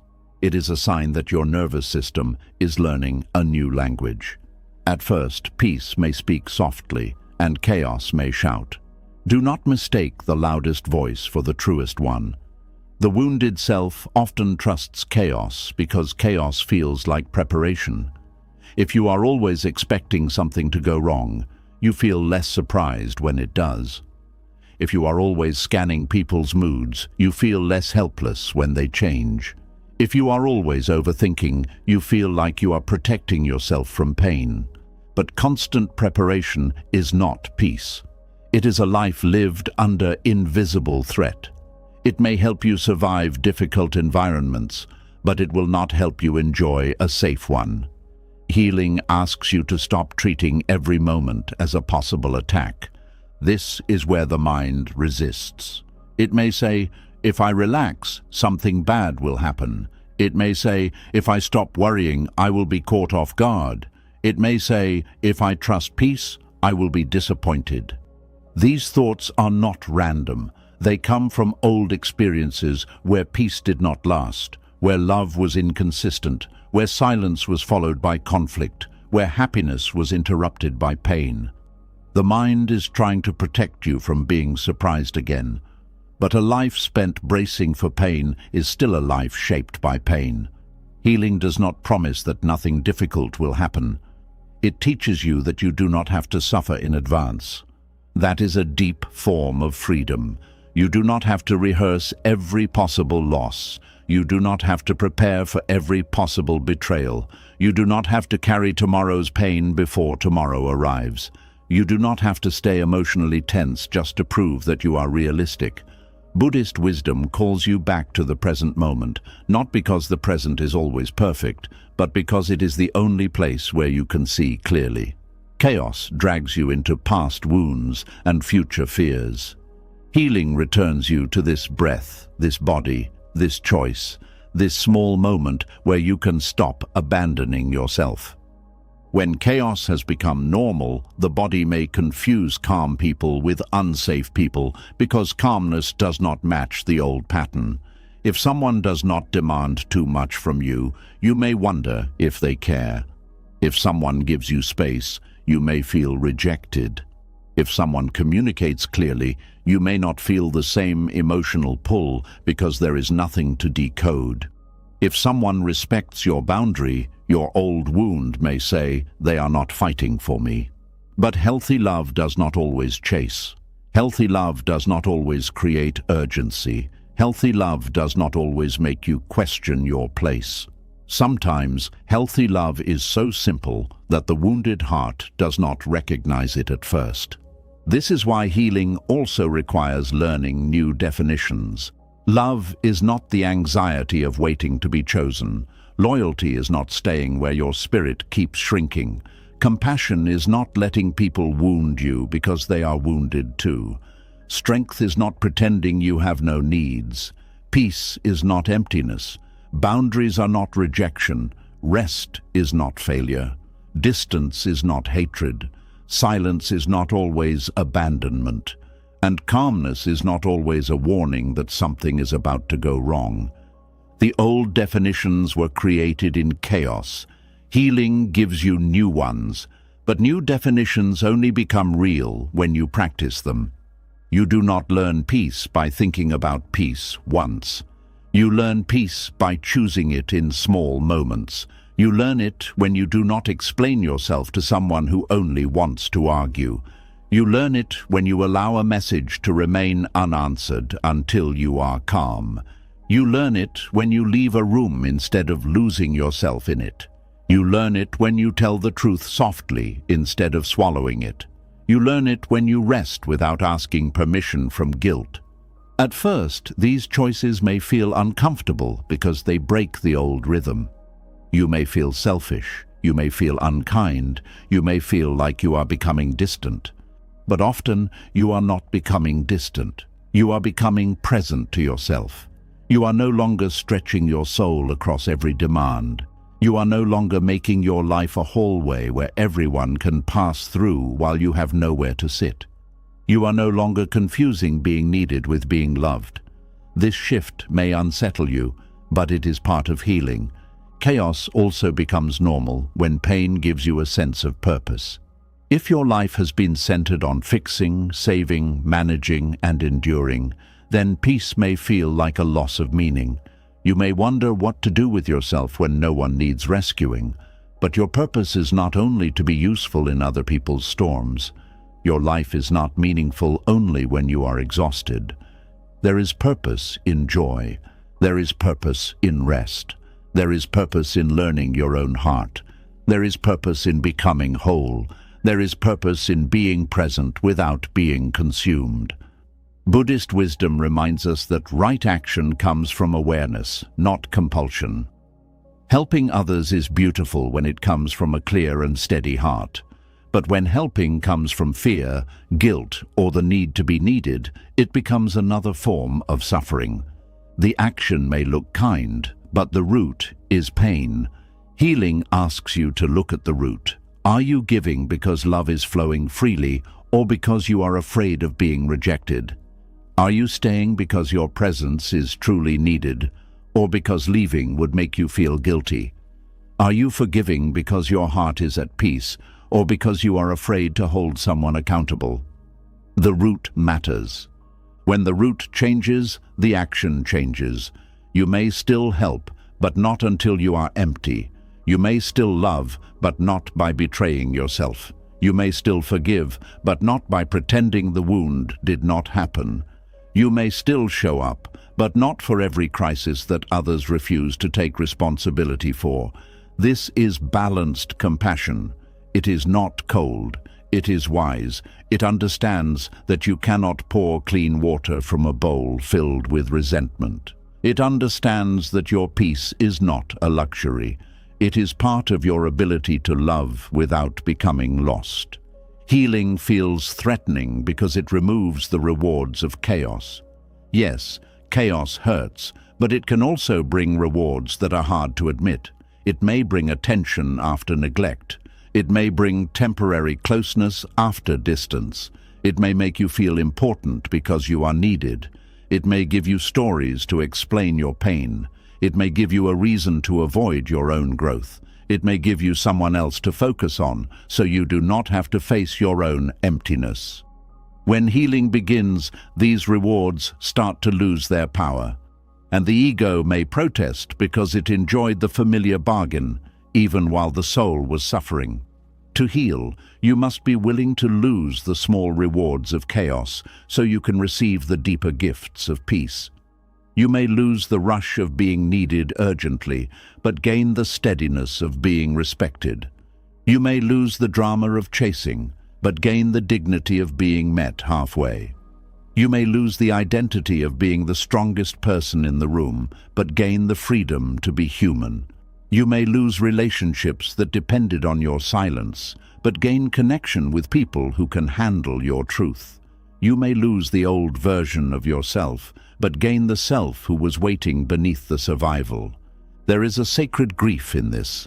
Healing does not only bring relief, it also asks you to mourn the life you built around chaos. You may mourn the years you spent mistaking anxiety for care.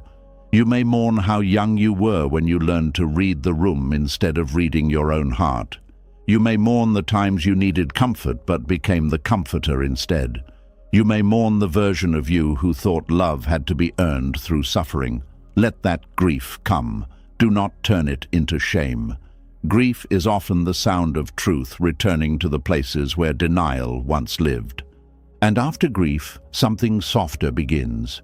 You begin to notice that peace is not as empty as you feared. You begin to enjoy small moments without waiting for them to be ruined. You begin to trust people who do not make love feel like a test. You begin to breathe before answering. You begin to feel your body relax in places where it once stayed tight. You begin to hear your own needs without immediately calling them selfish. You begin to understand that healing does not remove your kindness. It purifies it. Purified kindness is different from wounded kindness. Wounded kindness says, "I will give so you do not leave." Purified kindness says, "I give because my heart is open and I remain connected to myself." Wounded kindness says, "I will tolerate anything because you are hurting." Purified kindness says, "I can care about your pain without allowing it to become my prison." Wounded kindness says, "I must be useful to be loved." Purified kindness says, "I am worthy even when I am resting." This is the transformation chaos fears. The more you heal, the more chaos loses its authority. It may still visit your mind. It may still try to pull you into old reactions. It may still whisper that peace is unsafe, that rest is selfish, that boundaries are cruel, that you need the old noise to feel alive. But now you have awareness. You can notice the whisper without obeying it. You can feel the discomfort of calm without running from it. You can allow healing to feel unfamiliar without deciding it is wrong. This is how peace becomes normal, not by arriving all at once, but by being chosen again and again until the body begins to trust it. One quiet morning where you do not search for a problem. One conversation where you do not betray your truth. One evening where you rest instead of rescuing. One memory that rises without pulling you back. One boundary that stays in place. One breath where you feel safe inside yourself. These moments may look small, but they are how a new life is built. And maybe this is the deepest reason healing feels threatening when chaos has become normal. Healing asks you to stop belonging to your wound. It asks you to stop organizing your life around what hurt you. It asks you to stop calling survival your personality. It asks you to stop making a home out of emotional noise. It asks you to walk into a quieter place where you may not know the rules yet, but where your spirit can finally breathe. So if peace feels strange at first, do not run from it. If calmness feels unfamiliar, do not mistake it for danger. If healing makes you uncomfortable, do not assume you are going backward. You may simply be leaving the only world your nervous system has known. Be patient with the part of you that still expects the storm. Be gentle with the part of you that does not yet trust the quiet. But do not let that fear lead you back into chaos and call it home. You are allowed to outgrow the noise. You are allowed to stop proving your strength through suffering. You are allowed to be kind without being consumed. You are allowed to let your life become steady, even if steadiness feels new. You are allowed to return to yourself slowly, honestly, and without apology. And as that steadiness begins to grow, you may finally see what chaos never wanted you to understand. Healing is not the threat. Healing is the doorway.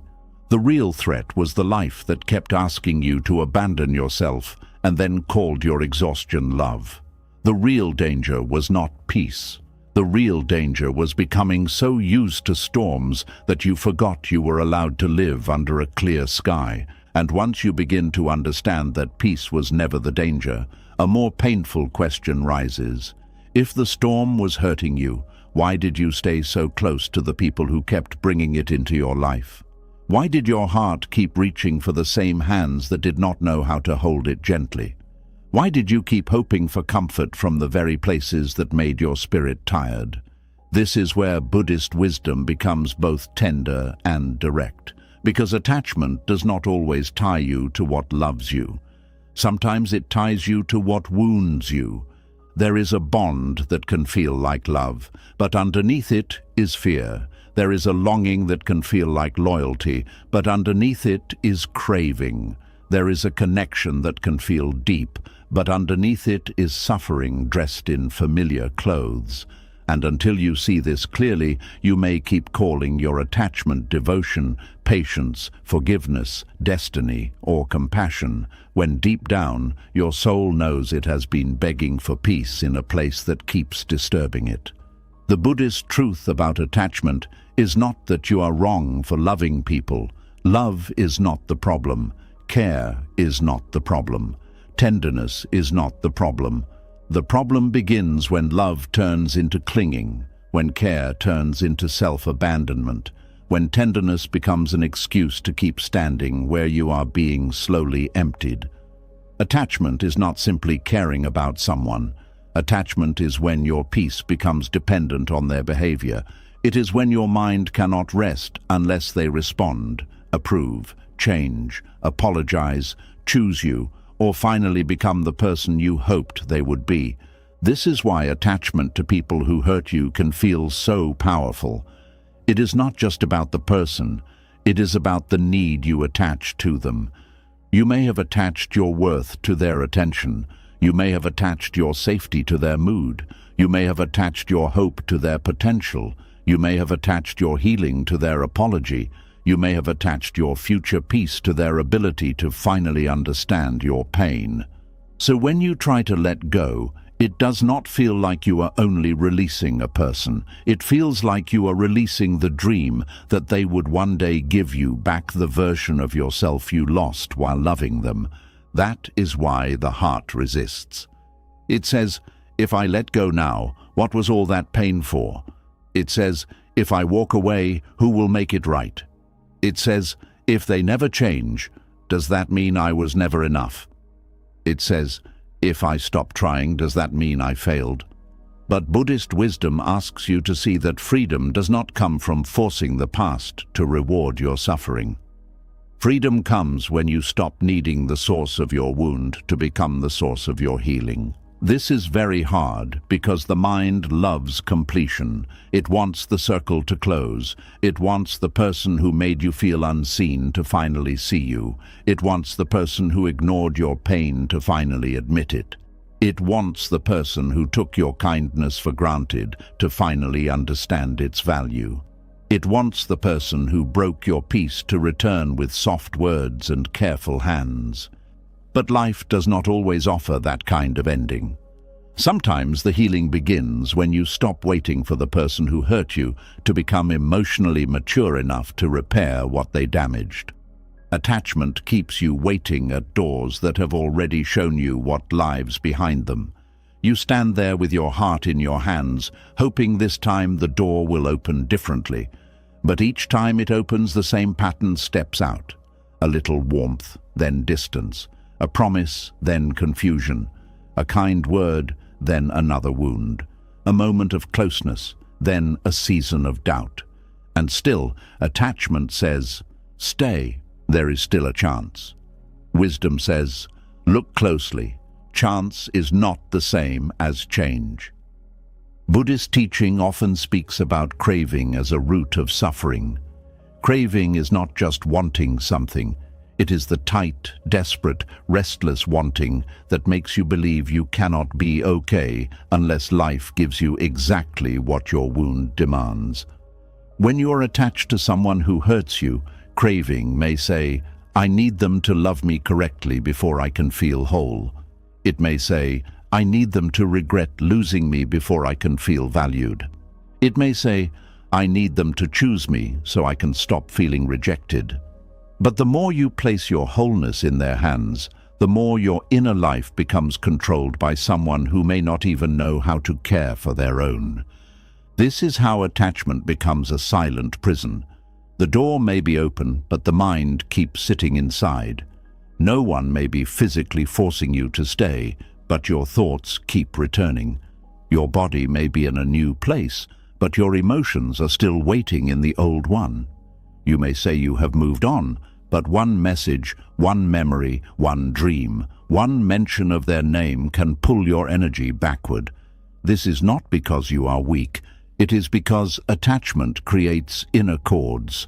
Those cords are made of hope, fear, memory, longing, unfinished grief, and the deep desire to be chosen where you once felt abandoned.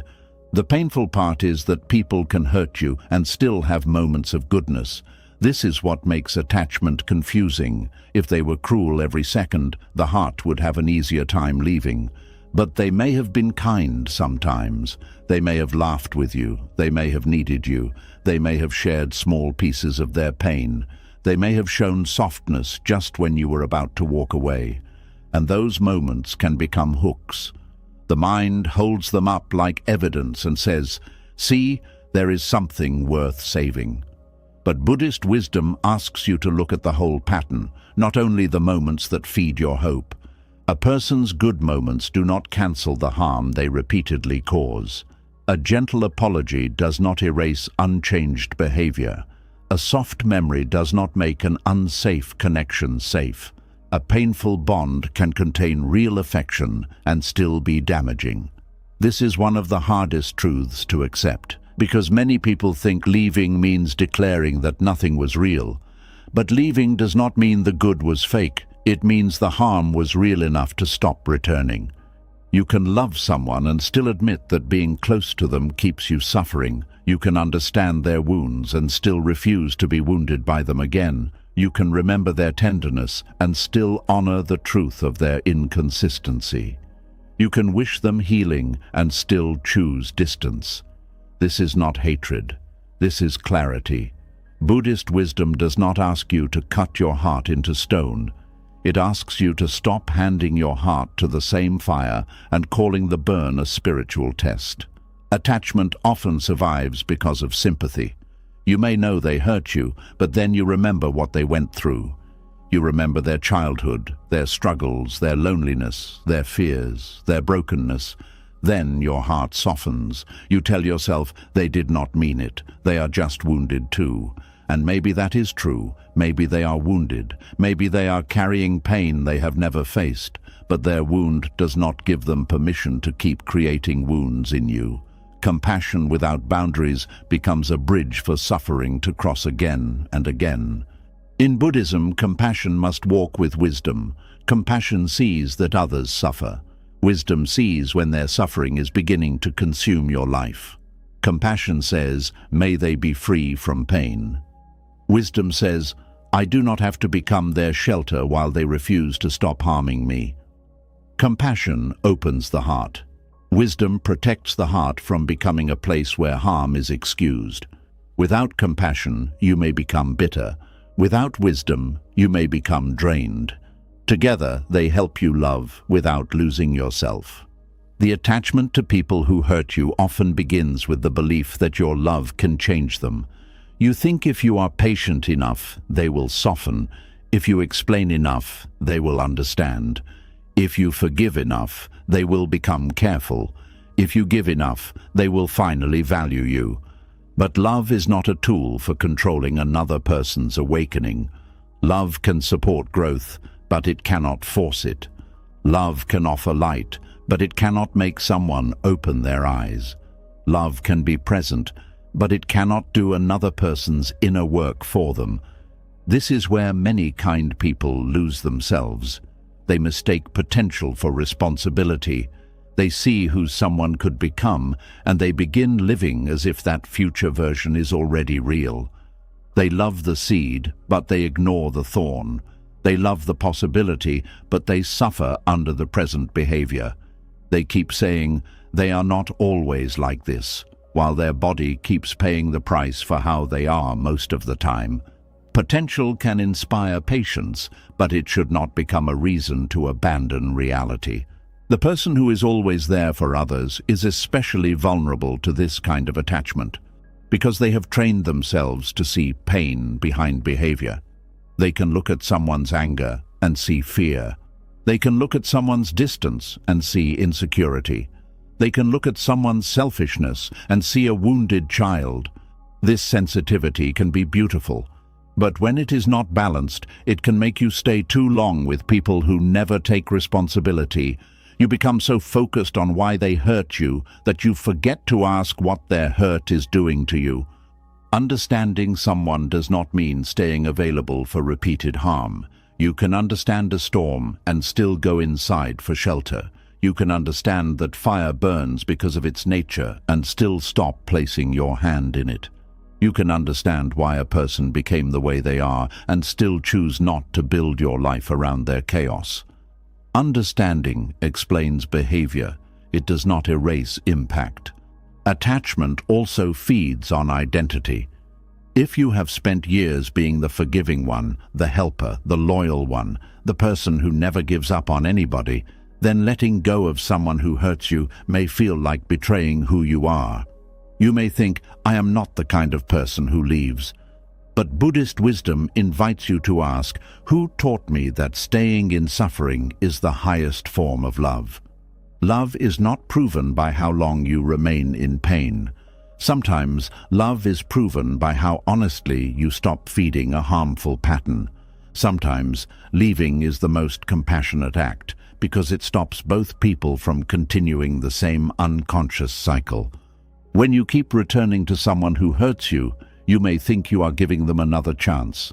But sometimes you are giving the wound another chance to deepen. You are giving the pattern another chance to become stronger. You are giving your nervous system another reason to believe love is unstable. You are giving your heart another lesson in ignoring itself. This is why awareness matters. A chance without change is often just repetition. Forgiveness without boundaries is often just permission. Patience without truth is often just delayed grief. The Buddhist truth is that clinging makes suffering personal. The person hurts you once, but attachment replays it 100 times. The event happens in one moment, but the mind carries it into many nights. They may be absent, but your thoughts keep them present. They may have moved on, but your heart keeps holding court with the memory. You argue with them in your mind. You explain yourself in silence. You wait for them inside your own imagination. This is how attachment keeps pain alive, even when the person is not in the room. To begin freeing yourself, you must stop feeding the inner replay. This does not mean forcing yourself to forget. It means noticing when the mind is chewing on the same pain and gently returning to the present. The mind says, "Why did they do that?" Return to the breath. The mind says, "Maybe I should have said more." Return to the body. The mind says, "What if they finally change?" Return to what is true now. The mind says, "I miss them." Place a hand on your heart and say, "Missing is allowed, but returning is a choice." This practice is simple, but not easy. The mind will wander back many times. That is what minds do. Buddhist practice is not about never wandering. It is about returning to the breath, returning to awareness, returning to the present, returning to yourself. Every time you return, the attachment weakens a little, not because you stopped caring, but because you stopped letting caring become a chain. One reason attachment feels so strong is because it mixes pain with hope. Pure pain might make you leave. Pure hope might make you feel light. But pain mixed with hope creates a powerful trap. The pain tells you something is wrong. The hope tells you it may soon become right. So you stay between the wound and the promise, never fully resting, never fully leaving. One day you feel done. The next day you remember a tender moment. One day you see clearly. The next day you question yourself. This back and forth can exhaust the soul. Buddhist wisdom asks you to observe the truth of impermanence. Feelings change, longing changes, hope changes, fear changes. The urge to return rises and falls. If you do not act on it immediately, you may notice that it softens. This is important because attachment often demands urgent action. It says, "Call now, explain now, return now, fix this now." But wisdom moves slower. It knows that not every urgency is truth. Sometimes urgency is just craving trying to become a decision before awareness arrives. The pause can save your peace. Before you go back, pause. Before you send the message, pause. Before you accept the apology, pause. Before you explain yourself again, pause. Before you let guilt make a decision, pause. Ask yourself, is this coming from clarity or fear? Is this bringing me closer to peace or back into the old pattern? Am I responding to love or to withdrawal? Am I choosing with my whole self or with the wounded part that wants relief? These questions create space between attachment and action. This space is where freedom begins. Freedom does not always mean the attachment disappears in one moment. It means the attachment no longer controls every moment. You may still care. You may still feel tenderness. You may still have memories. But you begin to stand slightly apart from them. You begin to see them as movements inside you, not commands from above you. You begin to understand that the heart can feel many things without making all of them your path. Attachment to people who hurt you also grows when you believe love must be earned. If someone is distant, you try harder. If someone gives little, you give more. If someone is inconsistent, you become more patient. If someone does not choose you clearly, you try to become easier to choose. But the more you try to earn love from someone who is unable or unwilling to offer it well, the more you move away from yourself. You begin to measure your worth by their response. You begin to ask, "What is wrong with me?" instead of asking, "Why am I trying so hard to be loved in a place where love keeps feeling like pain?" This question can change the path. Not, "How do I make them love me?" but, Why have I accepted a love that makes me feel so far from myself? Not, how do I get them to understand? But why do I keep explaining my pain to someone who keeps repeating it? Not, how do I become enough? But when did I begin believing I was not already enough? Buddhist wisdom turns the light inward, not to blame you, but to free you. Because when you see the craving beneath the attachment, you can begin to care for the wound directly, instead of asking another person to stop touching it. The wound may be old. It may not even begin with this person. They may have only awakened a pain that was already there. Maybe they made you feel unseen in the same way you once felt unseen before. Maybe they made you chase affection in a way that felt painfully familiar. Maybe their inconsistency activated a younger part of you that learned love could disappear without warning. This does not excuse their behavior, but it helps you understand why the attachment feels larger than the present situation.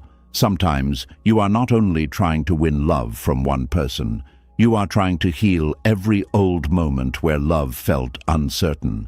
But old wounds do not heal through new repetition of the same pain. They heal through new experiences of safety, truth, and self-respect.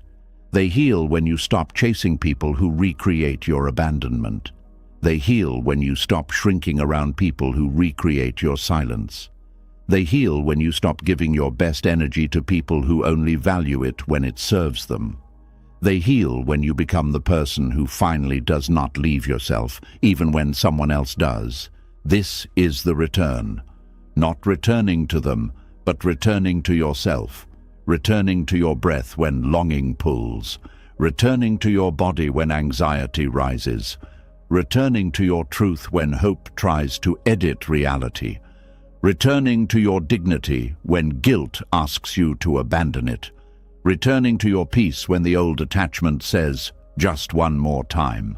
Every return to yourself becomes a small act of liberation.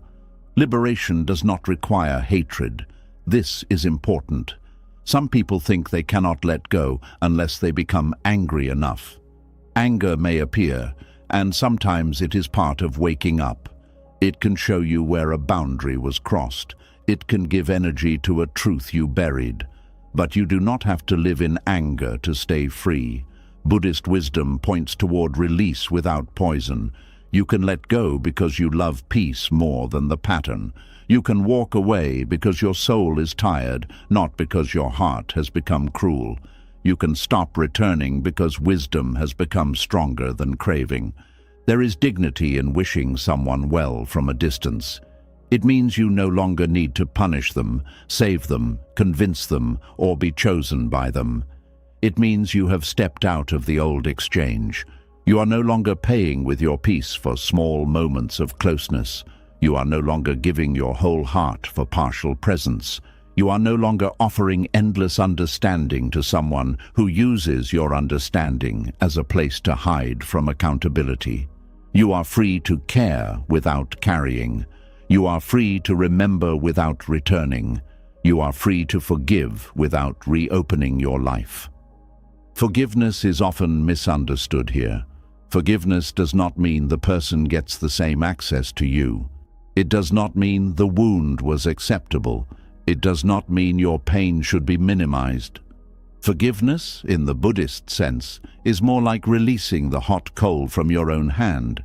It is choosing not to keep burning yourself through hatred, obsession, or endless inner argument. But after you put the coal down, you do not have to pick it up again just because someone says they are sorry. Forgiveness can open the heart, but wisdom decides the distance.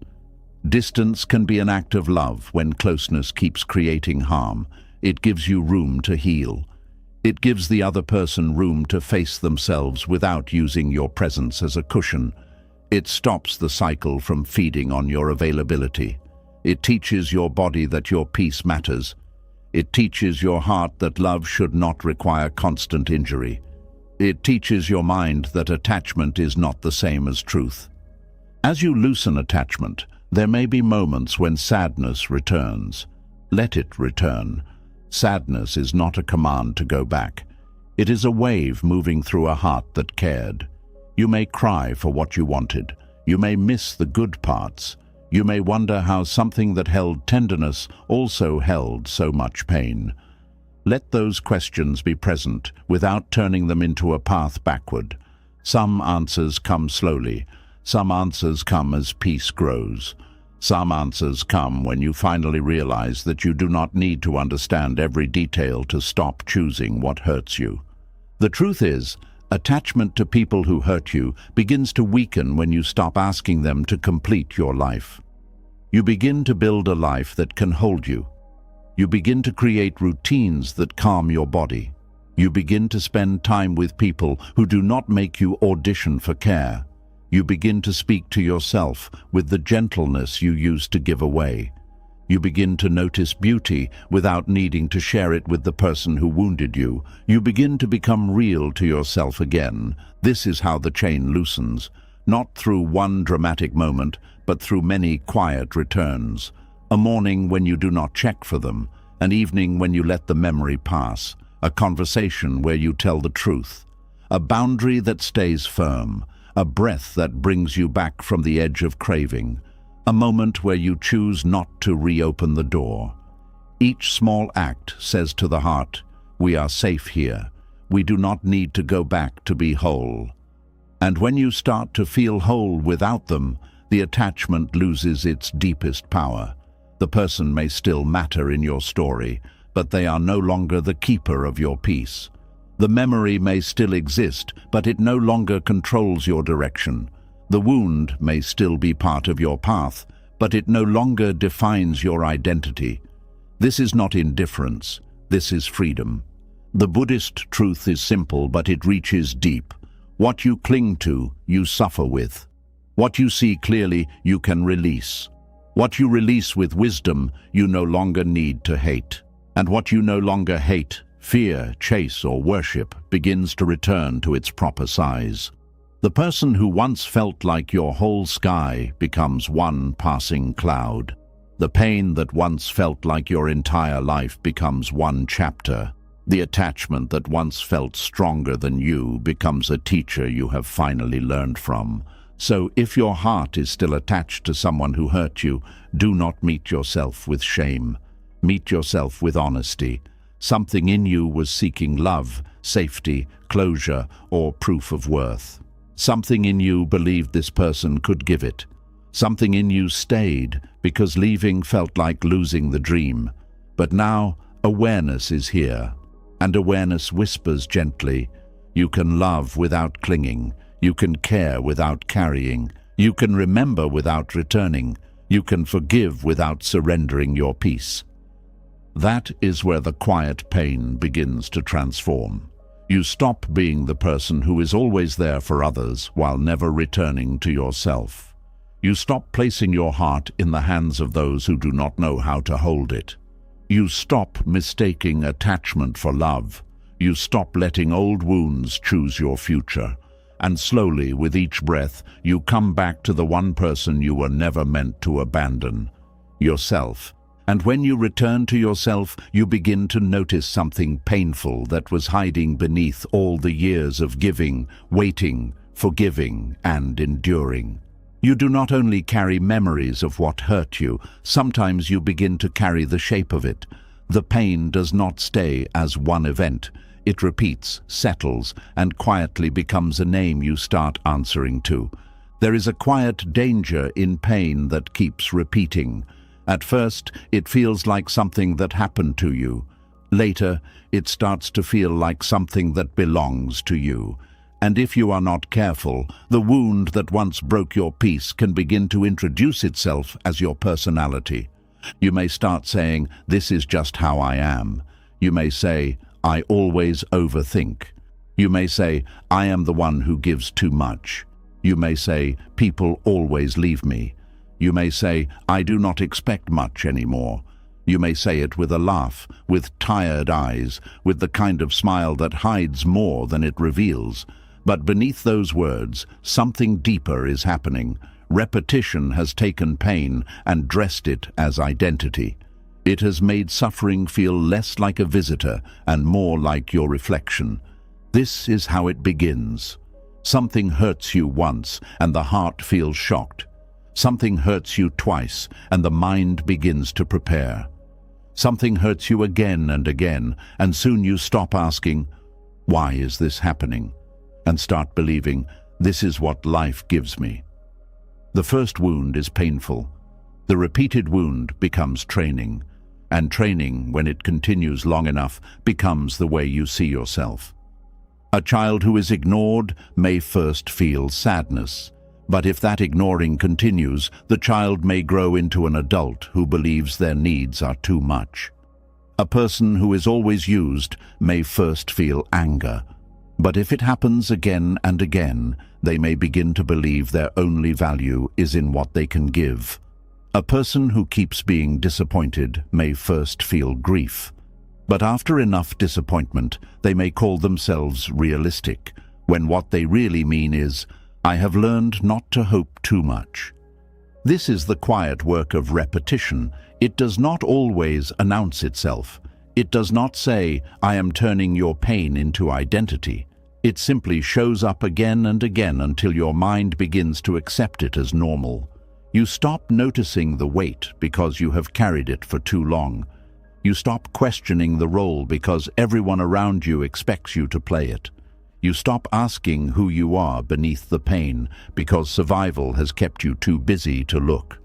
Buddhist wisdom teaches that the self is not as fixed as we think. What we call me is often a collection of habits, memories, reactions, fears, and repeated thoughts.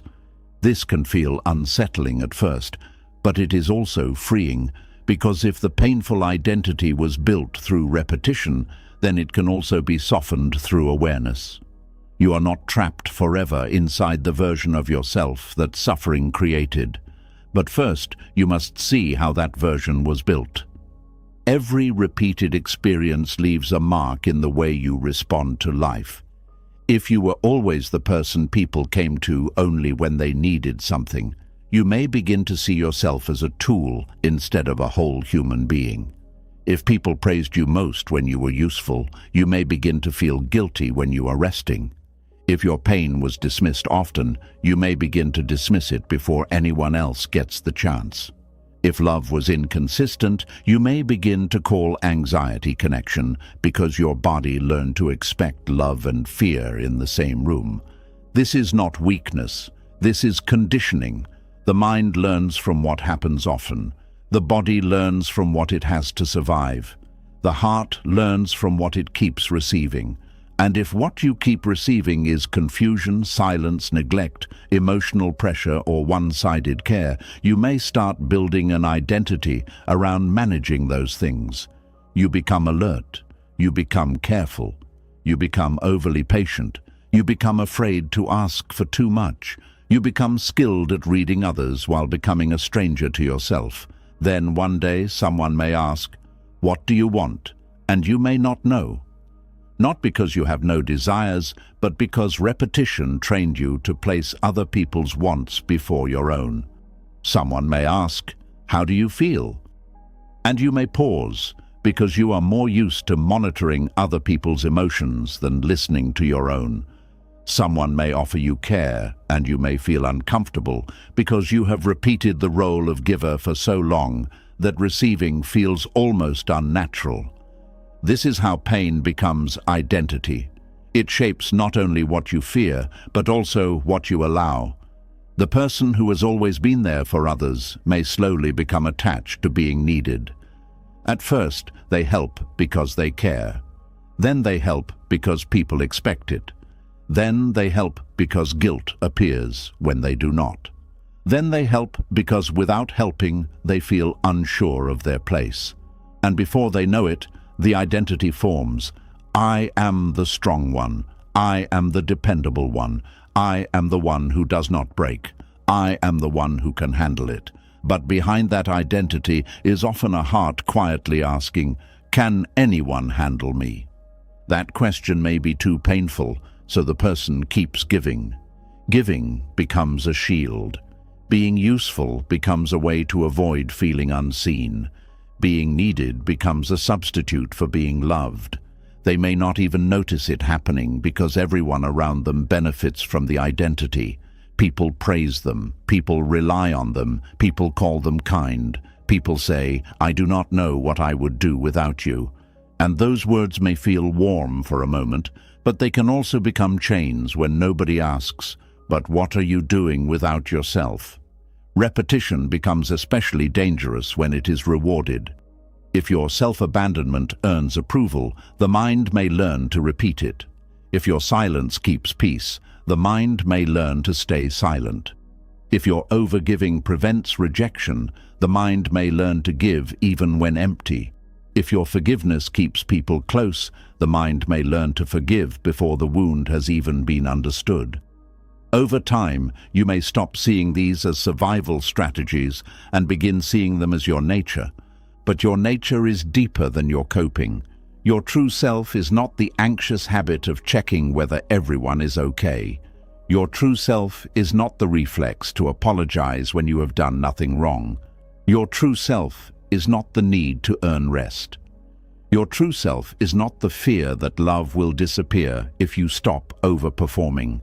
These are learned movements.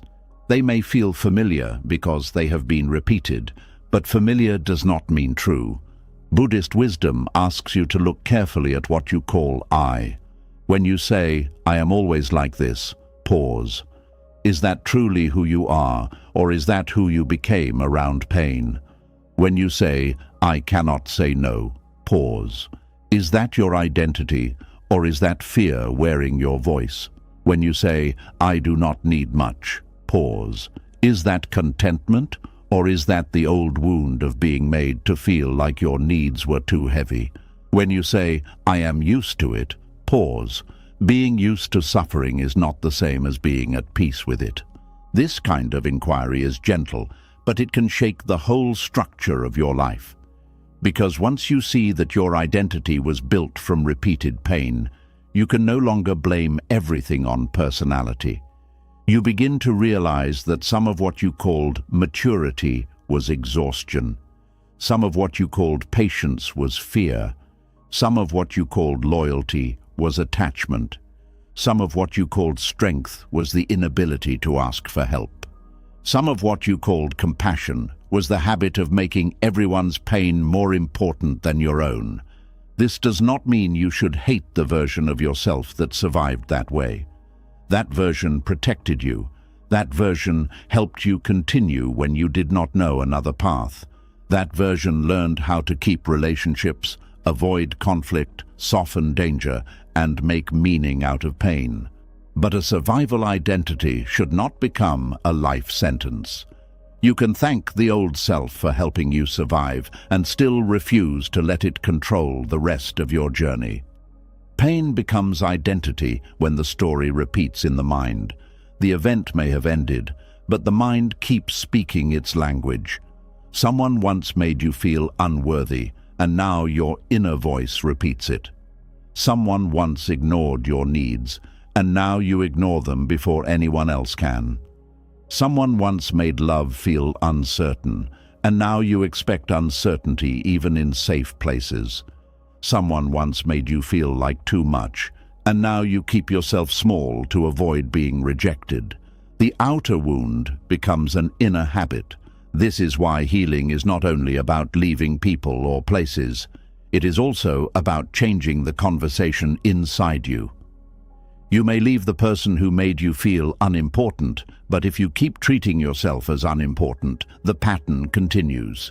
You may walk away from those who used your kindness, but if you keep using your own body until it is exhausted, the wound continues. You may stop answering the old calls, but if guilt still controls your peace, the identity remains alive inside you. True healing asks you to stop repeating the wound internally. It asks you to stop becoming the voice that hurt you. It asks you to stop abandoning yourself in the same way others abandoned you. It asks you to stop rejecting your own needs before anyone else can. It asks you to stop proving your worth to an inner judge that was created by old pain. This is deep work because sometimes the person who keeps you trapped is no longer outside you. It is the wounded pattern that has become familiar inside you. Repetition also turns pain into identity through language. Be careful with the words you use after suffering. Words can become cages when repeated often enough. I am broken. I am unlucky. I always choose wrong. I am too emotional. I am hard to love. I will never change.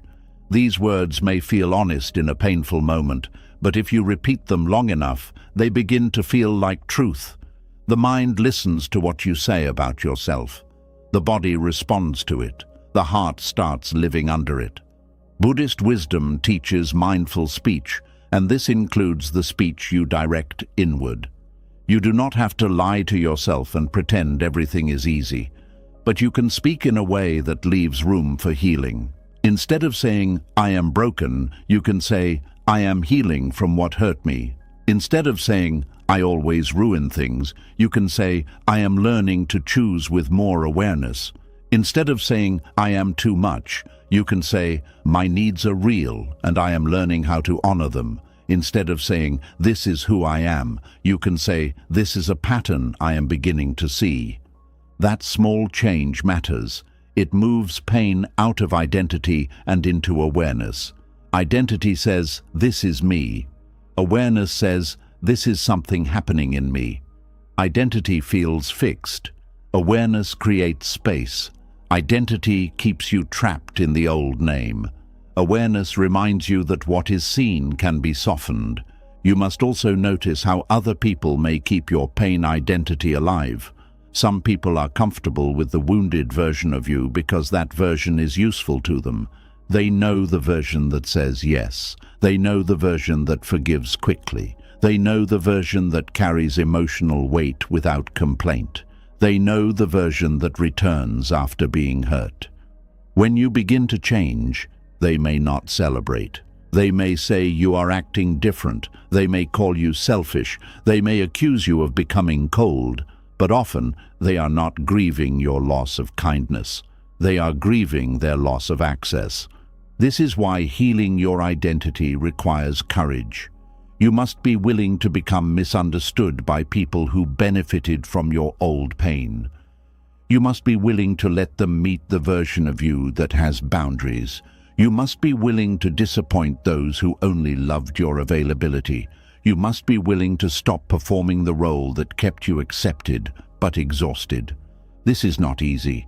The old identity may be painful, but it is familiar. The new self may be freer, but it is still forming. When a new self is forming, you may feel uncertain. You may not know how to speak at first. You may say no with a shaking voice. You may rest and still feel guilty. You may ask for support and feel exposed. You may stop explaining yourself and feel rude. You may choose peace and feel lonely. These feelings do not mean the old identity was true. They mean the new one needs practice. Just as repetition built the wound, repetition must build the freedom. Every time you choose differently, you create new evidence. When you say no and the world does not end, your body learns. When you rest and still remain worthy, your mind learns. When you ask for help and someone responds with care, your heart learns. When you stop chasing and your dignity remains, your spirit learns. New identity is not created by one declaration. It is created by repeated moments of self-return. This is why daily life matters in healing.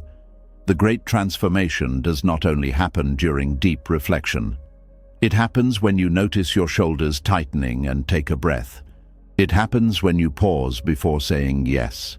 It happens when you eat, sleep, and care for your body as if it belongs to someone worthy of tenderness. It happens when you stop turning every mistake into proof that you are failing. It happens when you allow yourself to have a need without making it a crime.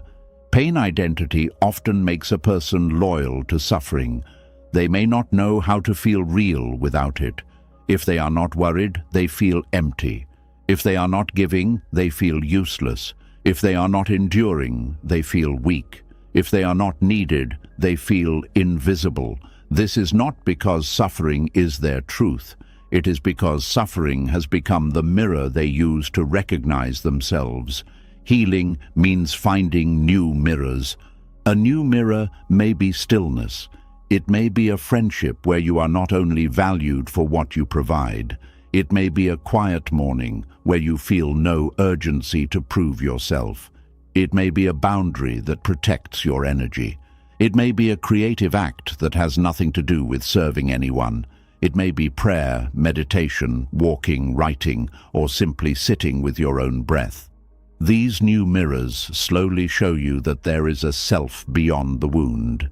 That self may feel small at first because it has been ignored, but it is there. It is the part of you that knows when something does not feel right. It is the part that feels relief when you finally tell the truth. It is the part that longs for peace without drama. It is the part that still believes love should not require self-erasure. It is the part that has been waiting beneath the identity of the strong one, the available one, the wounded one, the abandoned one, the one who always understands. This part is not loud, but it is real. Buddhist practice helps you return to this deeper self by teaching you not to cling to passing forms. Pain is a form, fear is a form, roles are forms, stories are forms. Even the identity you built around suffering is a form. It arose because conditions created it, and because it arose, it can also pass. This is the mercy of impermanence. You are not condemned to remain who you became in order to survive. The conditions can change, the practice can change, the response can change, the story can change. But impermanence requires participation. You cannot simply wait for the old identity to disappear while feeding it daily. If you keep repeating the same choices, the same inner speech, the same emotional loyalties, the same self-abandonment, the identity grows stronger. If you keep placing yourself in spaces where your wound is confirmed, the wound continues to look like truth. Change begins when you interrupt the repetition, even in small ways. Interrupting repetition may look like admitting, "I am tired," instead of saying, "I am fine." It may look like delaying your response instead of rushing from anxiety.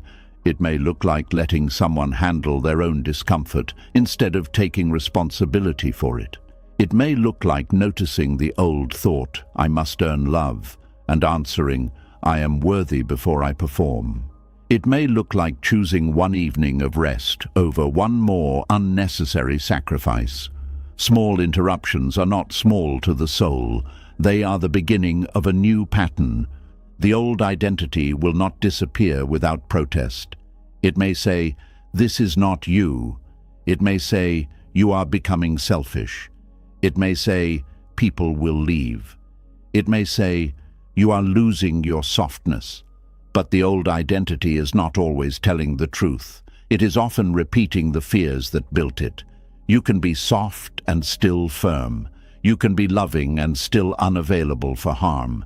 You can be generous and still have limits. You can be spiritual and still say no. You can be compassionate and still refuse to be consumed. This is important because many people fear that healing will make them lose their goodness. But healing does not remove your heart. It removes the habit of offering your heart without protection. Healing does not make you unkind. It makes your kindness honest. Healing does not make you distant. It makes you present where your presence is respected. Healing does not make you hard. It teaches your softness where it is safe to open. Repetition turns pain into identity by making you forget the difference between what happened and who you are. Something happened to you. Something shaped you. Something trained you. Something hurt you. But it is not the whole of you. You are not only the person who was left. You are not only the person who gave too much. You are not only the person who stayed too long. You are not only the person who learned to expect disappointment. These are experiences, not the full truth of your being. The full truth is wider. You are the awareness noticing the pattern. You are the one who can pause. You are the one who can choose differently. You are the one who can return to the breath. You are the one who can hold the wounded part with compassion and still guide it toward peace. You are the one who can stop letting old repetition decide your future. And this is where the quiet pain begins to loosen. When you stop saying, "This is who I am," and begin saying, "This is what I learned," you create space for unlearning. When you stop saying, "I always end up here," and begin saying, "I am noticing how I return here," you create space for a different path. When you stop saying, "I cannot change," and begin saying, "Change feels unfamiliar, but I can practice," you create space for a new self to grow. The self that grows after pain is not the same as the self before pain. It may be wiser, slower, more careful, more honest, more awake. But it does not have to be bitter. It does not have to be closed. It does not have to be ruled by fear. It can carry wisdom without carrying the wound as a name. It can remember without reliving. It can love without clinging. It can help without disappearing. It can be present for others while still returning home to itself. That is the transformation repetition must serve now. The old repetition made pain familiar. The new repetition must make peace familiar. Repeat the pause, repeat the boundary, repeat the breath, repeat the honest sentence, repeat the act of choosing yourself without apology. Repeat the decision not to turn back toward what keeps you small. Repeat the reminder that you are more than the role pain gave you. Over time, the mind begins to learn a different home.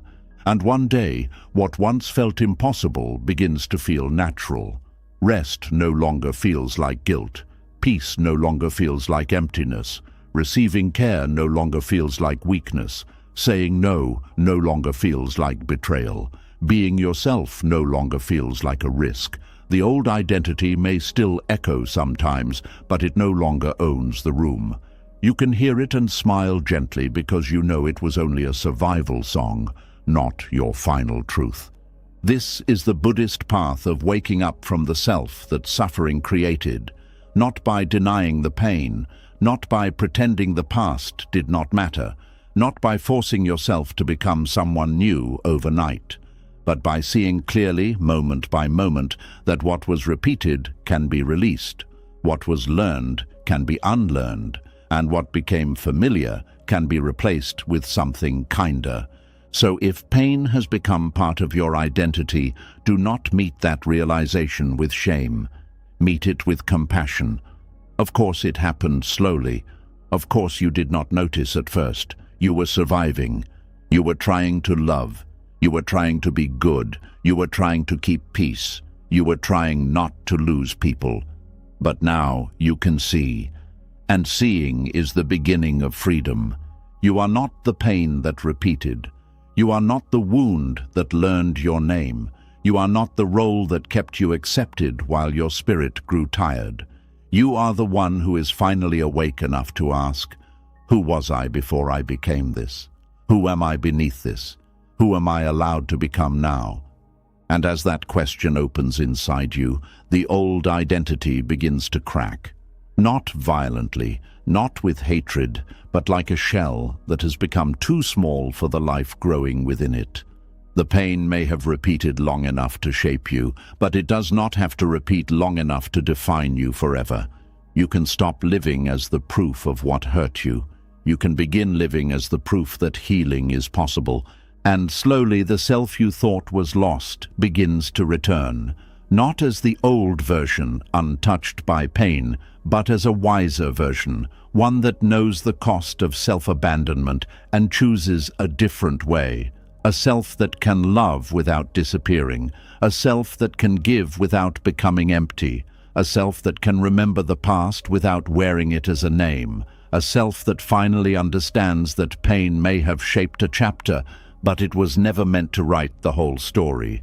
And when you finally begin to understand that pain may have shaped a chapter, but was never meant to write the whole story, another quiet truth begins to rise. The mind may say, I am ready to be free, but the body may still hesitate at the doorway.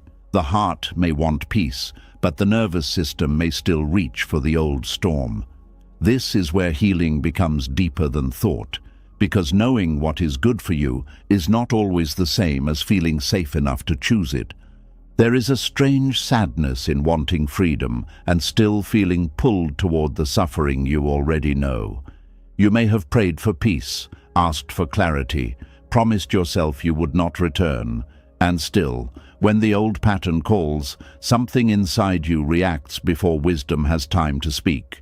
Your chest tightens, your thoughts hurry, your body remembers, and suddenly the pain you outgrew begins to feel familiar again. This is not because you are weak.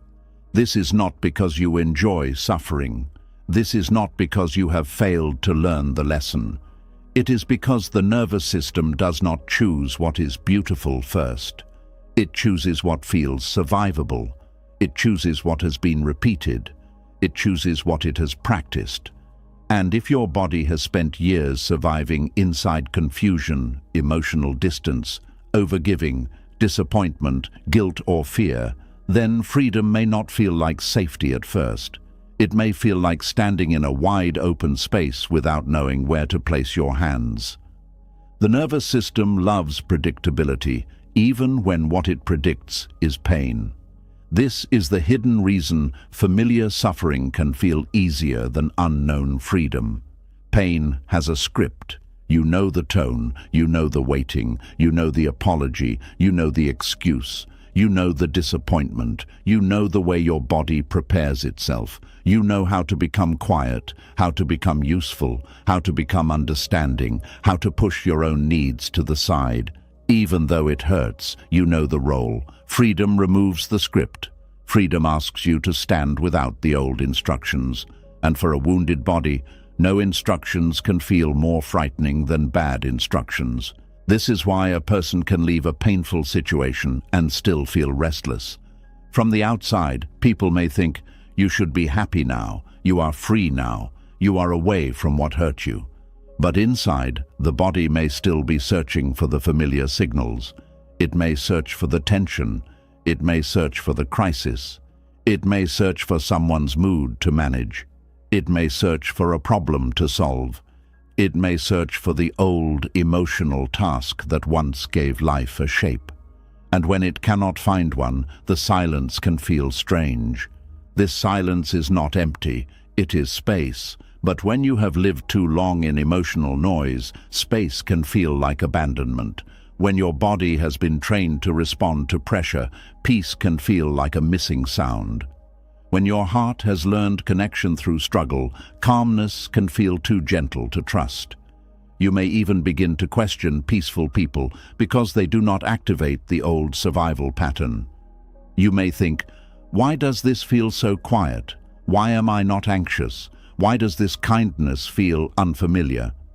And if you are not careful, you may mistake unfamiliar peace for lack of depth. The nervous system chooses familiar suffering because the old pain gives it something to prepare for. Preparation can feel like control. If someone is inconsistent, your body can stay alert. If someone is emotionally unavailable, your mind can keep searching for clues. If someone makes you feel unsure, your heart can keep trying harder. If people depend on you too much, you can stay useful. The suffering gives the body a mission.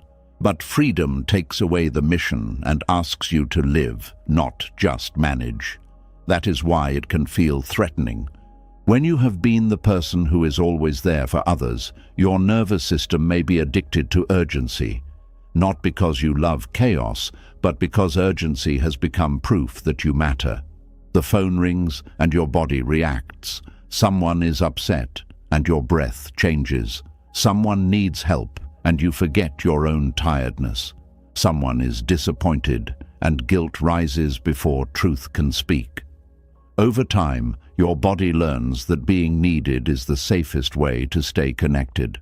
So when freedom asks you to rest, your nervous system may say, rest is dangerous. If nobody needs me, will anyone remember me? This fear can hide beneath kindness. You may think you are only being loving, but deeper down, your body may be afraid of what happens if you stop giving. It may fear distance. It may fear rejection. It may fear being called selfish. It may fear silence from people who only knew how to reach you when they needed something. So the nervous system pulls you back into familiar suffering, because suffering keeps you connected to a role. The role may exhaust you, but at least it gives you a place in the lives of others. Unknown freedom asks you to be valuable without performing. That can feel uncomfortable when your worth has been tied to usefulness. Freedom says, you do not have to earn love by being endlessly available. Freedom says, you do not have to answer every call to prove your heart is good. Freedom says, you can rest and still matter. But if your body has never been taught this, it may resist. It may create guilt. It may create anxiety. It may create a story that says, you are becoming cold. The body is not trying to harm you. It is trying to pull you back into a pattern it understands. Buddhist wisdom teaches that much of our suffering comes from ignorance, not ignorance as stupidity, but ignorance as not seeing clearly. The nervous system can live in this kind of ignorance. It can confuse the known with the safe. It can confuse tension with connection. It can confuse self-abandonment with compassion. It can confuse guilt with moral truth. It can confuse peace with danger because peace has not been practiced enough. The path of awareness begins when you stop judging these reactions and start observing them. When the old pull rises, do not only ask, why do I want to go back? Ask, what does my body think it will gain by returning? Does it think it will feel connected? Does it think it will feel less guilty? Does it think the silence will stop? Does it think the old person, place, or pattern will give it relief? Does it think suffering is easier than uncertainty? These questions open the hidden room beneath the habit. They help you see that the pull toward old pain is often a search for safety, not truth. The problem is that familiar suffering offers fast relief, but long suffering. Returning to the old pattern may calm the body for a moment. Sending the message may reduce anxiety for one night. Saying yes when you wanted to say no may remove guilt for a few hours. Going back to someone who hurt you may soften loneliness for a short while. But afterward, the deeper cost returns. The confusion returns. The heaviness returns. The loss of self returns. This is why relief cannot be mistaken for healing. Healing often feels worse at first because it does not give the old wound the relief it wants. Healing says, do not send the message just because anxiety is loud. Healing says, do not reopen the door just because loneliness is painful. Healing says, do not betray your body just to make guilt quiet. Healing asks you to sit with discomfort long enough for the nervous system to learn that discomfort does not mean danger. This is a hard lesson, but it is one of the most freeing lessons a human being can learn. There is a moment between the urge and the action. In that moment, your old life and your new life are both present. The old life says, react. The new life says, breathe. The old life says, return. The new life says, wait. The old life says, you cannot bear this feeling. The new life says, this feeling is painful, but it will pass. Buddhist practice lives inside that moment, not in perfect calm, but in the willingness to remain awake when the old pattern is begging for control. Your nervous system learns through repetition, so it cannot be shamed into freedom. It must be shown freedom again and again. Every time you feel the urge to go back and choose to stay with yourself, you teach your body a new truth. Every time you feel guilty for resting and rest anyway, you teach your body that rest is not a threat. Every time you let someone be upset without rushing to rescue them, you teach your body that another person's emotion is not always your responsibility. Every time you choose a clear boundary over familiar approval, you teach your body that love does not have to cost you your peace. This is how the unknown becomes known.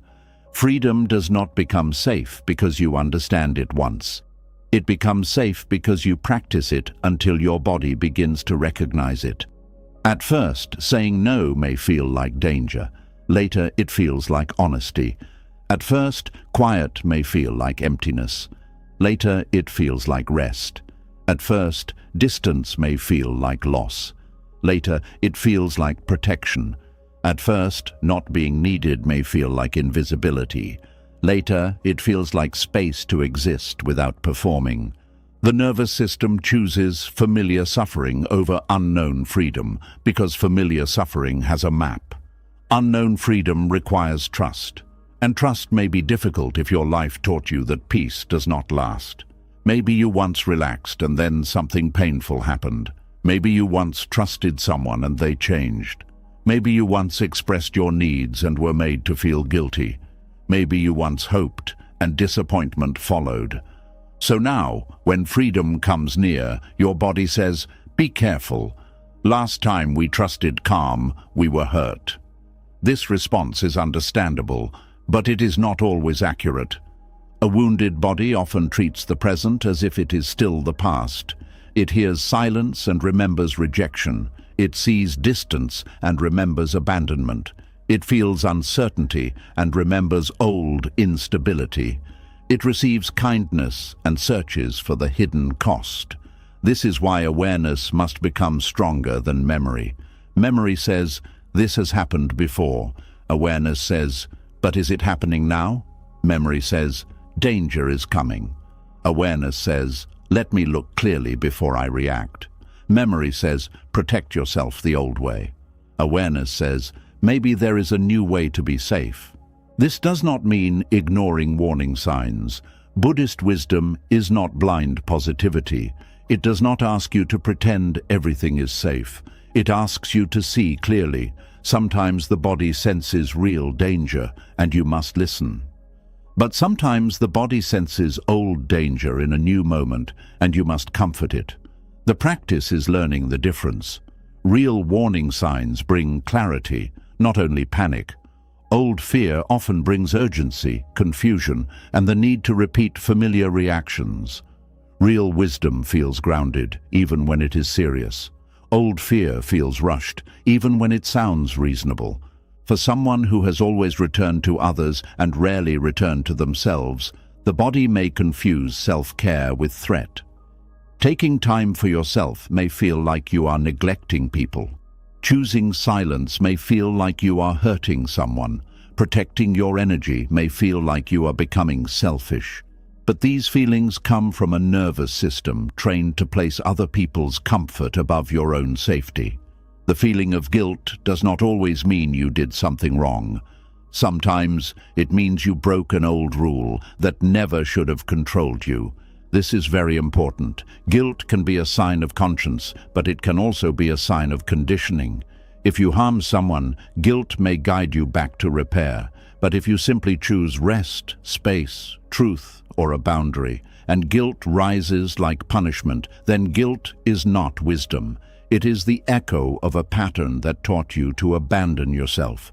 The nervous system may use guilt as a leash because guilt worked in the past. It kept you available. It kept you compliant. It kept you returning. Healing means feeling the leash and refusing to let it drag you back. Unknown. Freedom also threatens the nervous system because freedom creates responsibility. In familiar suffering, you can often focus on what others are doing. Their behavior, their silence, their apology, their change, their mood, their need, their failure to understand. But freedom turns the light back toward you. It asks, what will you choose now? How will you care for yourself now? What life will you build now that you are no longer organizing your days around pain? This responsibility can feel heavy at first because it removes the old distraction. When you are no longer consumed by the suffering, you may have to face the parts of yourself that were neglected, your dreams, your health, your friendships, your creativity, your spiritual life, your need for rest, your need for honest love, your need to grieve. The old suffering may have been painful, but it kept your attention outward. Freedom brings your attention home, and if home has been empty for a long time, entering it can hurt before it heals. This is why returning to yourself must be gentle. Do not expect your body to trust freedom overnight. Do not demand perfect peace from a nervous system that has been trained by years of emotional storms. Do not insult yourself for still missing what hurt you. Do not punish yourself for feeling anxious in calm places. Instead, become a patient teacher to your own body. Speak inwardly with softness. I know this feels unfamiliar. I know the old pain feels easier to predict, but we are safe enough to try a different way. The body needs these messages because it often believes that change equals danger. If you were accepted for being quiet, speaking up may feel dangerous. If you were loved for giving, receiving may feel dangerous. If you were praised for being strong, admitting pain may feel dangerous. If you survived by pleasing others, disappointing them may feel dangerous. But the danger is not always in the new action. Sometimes the danger is only in the old memory attached to it. Buddhist wisdom teaches us to observe sensations without immediately turning them into stories. A tight chest does not always mean something is wrong. A racing thought does not always mean you should act. A wave of sadness does not always mean you made the wrong choice. A feeling of emptiness does not always mean you should return. Sensations rise, stay for a while, and pass. When you learn to watch them, you discover that many things you once obeyed were only temporary weather inside the body. This is why breathing matters, not as a magic trick, but as a return.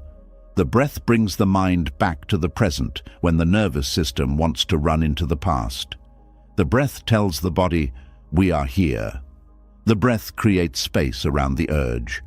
When you breathe with awareness, you stop being dragged completely by old fear. You may still feel it, but you are no longer lost inside it. This is the beginning of freedom in the body.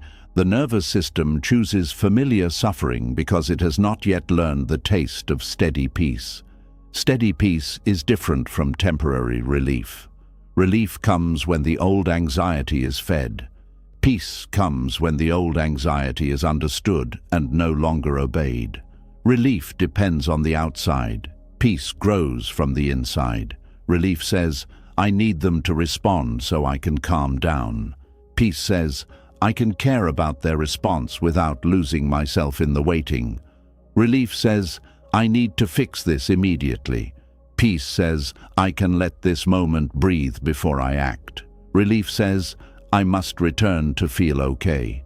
Peace says, I can feel the ache and still stay with myself. This is why freedom is unknown at first. It asks you to build calm from within instead of borrowing it from old patterns. It asks you to stop using familiar suffering as a place to regulate your emotions. It asks you to stop making another person's attention the medicine for your anxiety. It asks you to stop treating chaos as proof that something matters. These are not small changes. They are deep changes. They reach into the way your body has learned to feel alive.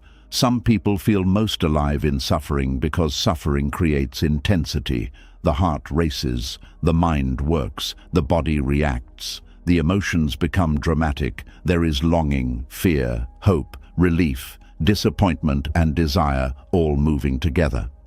Freedom may feel quiet beside that, but quiet is not the absence of life. Quiet is where life can finally be felt without panic. A peaceful moment may not make your heart race, but it can let your heart rest. A steady connection may not create emotional drama, but it can teach your body safety. A calm life may not feel like a storm, but maybe the storm was never proof of depth. Maybe it was only proof that your nervous system was tired. The unknown freedom you fear may be the very place where your real self can finally grow. In suffering, your self is often shaped by reaction. In freedom, your self can be shaped by choice. In suffering, you ask, how do I survive this? In freedom, you ask, what kind of life is true for me? In suffering, you keep adjusting to pain. In freedom, you begin aligning with peace. In suffering, you become skilled at enduring. In freedom, you become skilled at living. This is the shift the nervous system needs time to understand. It has to learn that peace will not erase your purpose. It will deepen it. It has to learn that rest will not make you worthless. It will restore you. It has to learn that boundaries will not destroy love that is real. They will reveal whether love has respect inside it. It has to learn that not returning to old suffering does not mean you are abandoning everyone. It means you are no longer abandoning yourself. There may still be days when familiar suffering calls your name. A memory may arrive. A lonely evening may make the past look softer than it was. A person may return with words that touch the old wound. A responsibility may pull on your guilt. On those days, do not measure your healing by whether you feel the pull. Measure it by whether you pause before obeying it. The pull may come from old training. The pause comes from new awareness. And awareness, repeated enough, becomes freedom. This is why you must practice choosing peace in ordinary moments, not only in big decisions. Practice when someone asks for more than you can give. Practice when your body feels tired and your mind says, push through. Practice when a message makes your stomach tighten. Practice when you feel the need to explain yourself to someone who refuses to understand. Practice when old loneliness tells you to reopen a door that cost you your peace. Every ordinary moment is a training ground. Every pause teaches the nervous system a new way to survive, and eventually a new way to live. Buddhist wisdom does not promise that freedom will be comfortable from the start. It promises that awareness can transform suffering. The old patterns may not disappear instantly, but each time you see them clearly, they lose some of their power. Each time you choose not to return, the old road grows a little weaker. Each time you remain with yourself through discomfort, your body gathers evidence that freedom does not destroy you. Slowly, unknown freedom becomes known peace. And perhaps this is the deepest turning point. The nervous system once chose familiar suffering because it believed suffering was safer than uncertainty. But now, with patience, it can learn something new. It can learn that the unknown is not always danger. Sometimes the unknown is the doorway out of pain. It can learn that silence is not always abandonment. Sometimes silence is rest. It can learn that stillness is not emptiness. Sometimes stillness is healing. It can learn that not being needed every moment is not rejection. Sometimes it is freedom to belong to yourself. The quiet pain of always being there for others begins to fade when your body no longer treats self-return as a threat. When your nervous system learns that peace is not punishment, you stop running back to the people and patterns that only know the wounded version of you. You stop using suffering as proof that you are connected. You stop confusing emotional pressure with purpose. You stop calling familiar pain a home. And slowly, the body that once braced for every storm begins to soften. The breath becomes deeper, the shoulders lower. The mind becomes less hungry for old chaos. The heart stops chasing the kind of love that keeps it anxious. You begin to feel safe in places that do not demand your self-abandonment. You begin to trust the quiet. You begin to recognize peace, not as something strange, but as something you were always worthy of. So if freedom feels unfamiliar, do not turn back too quickly. If peace feels strange, do not call it wrong. If your nervous system shakes at the edge of a new life, do not shame it for being afraid. Let it learn. Let it witness your new choices. Let it see you survive the guilt, survive the silence, survive the space, survive the unfamiliar calm. Let it discover that you can lose the old suffering without losing yourself. Because the truth is, you were never safe in the suffering. You were only experienced there. You knew how to survive there, but survival is not the same as peace. You knew how to endure there, but endurance is not the same as belonging. You knew how to function there, but functioning is not the same as living. Freedom may be unknown, but unknown does not mean unsafe. Sometimes unknown means untouched by the old wound. Unknown means your future is not being built from your past. Unknown means there is still a version of you waiting beyond the patterns you have outgrown. Unknown means the story can change. And this time, when the old suffering calls you back because it knows your name, you can breathe before answering. You can place your hand on your heart and remember that familiarity is not a command. You can honor the body that survived while guiding it gently toward the life it has not yet learned to trust. You can whisper to yourself, I know this pain, I know this pattern, I know this road, but I do not have to walk it again. That is how the nervous system begins to choose freedom, not because freedom suddenly becomes easy, but because you keep showing the body that peace can be survived too. And one day, peace will no longer feel like the unknown. It will feel like home. And maybe this is the quiet truth you were meant to hear today.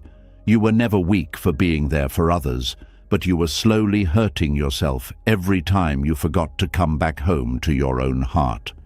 You learned why the wounded mind can mistake familiar pain for safety, why old suffering can feel strangely comforting, why the ego protects pain because it knows how to survive there, and why healing can feel threatening when chaos has become normal.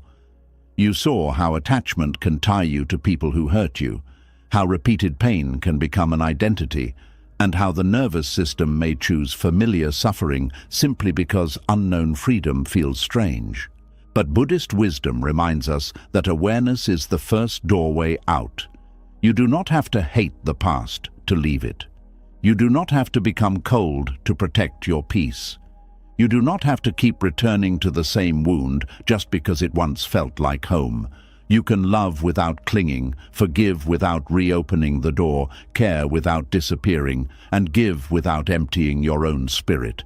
The person who was always there for everyone else is still waiting inside you, not angry, not gone, just tired, waiting for you to notice, waiting for you to listen, waiting for you to stop calling self-abandonment kindness. And the moment you return to yourself, even quietly, even slowly, something sacred begins.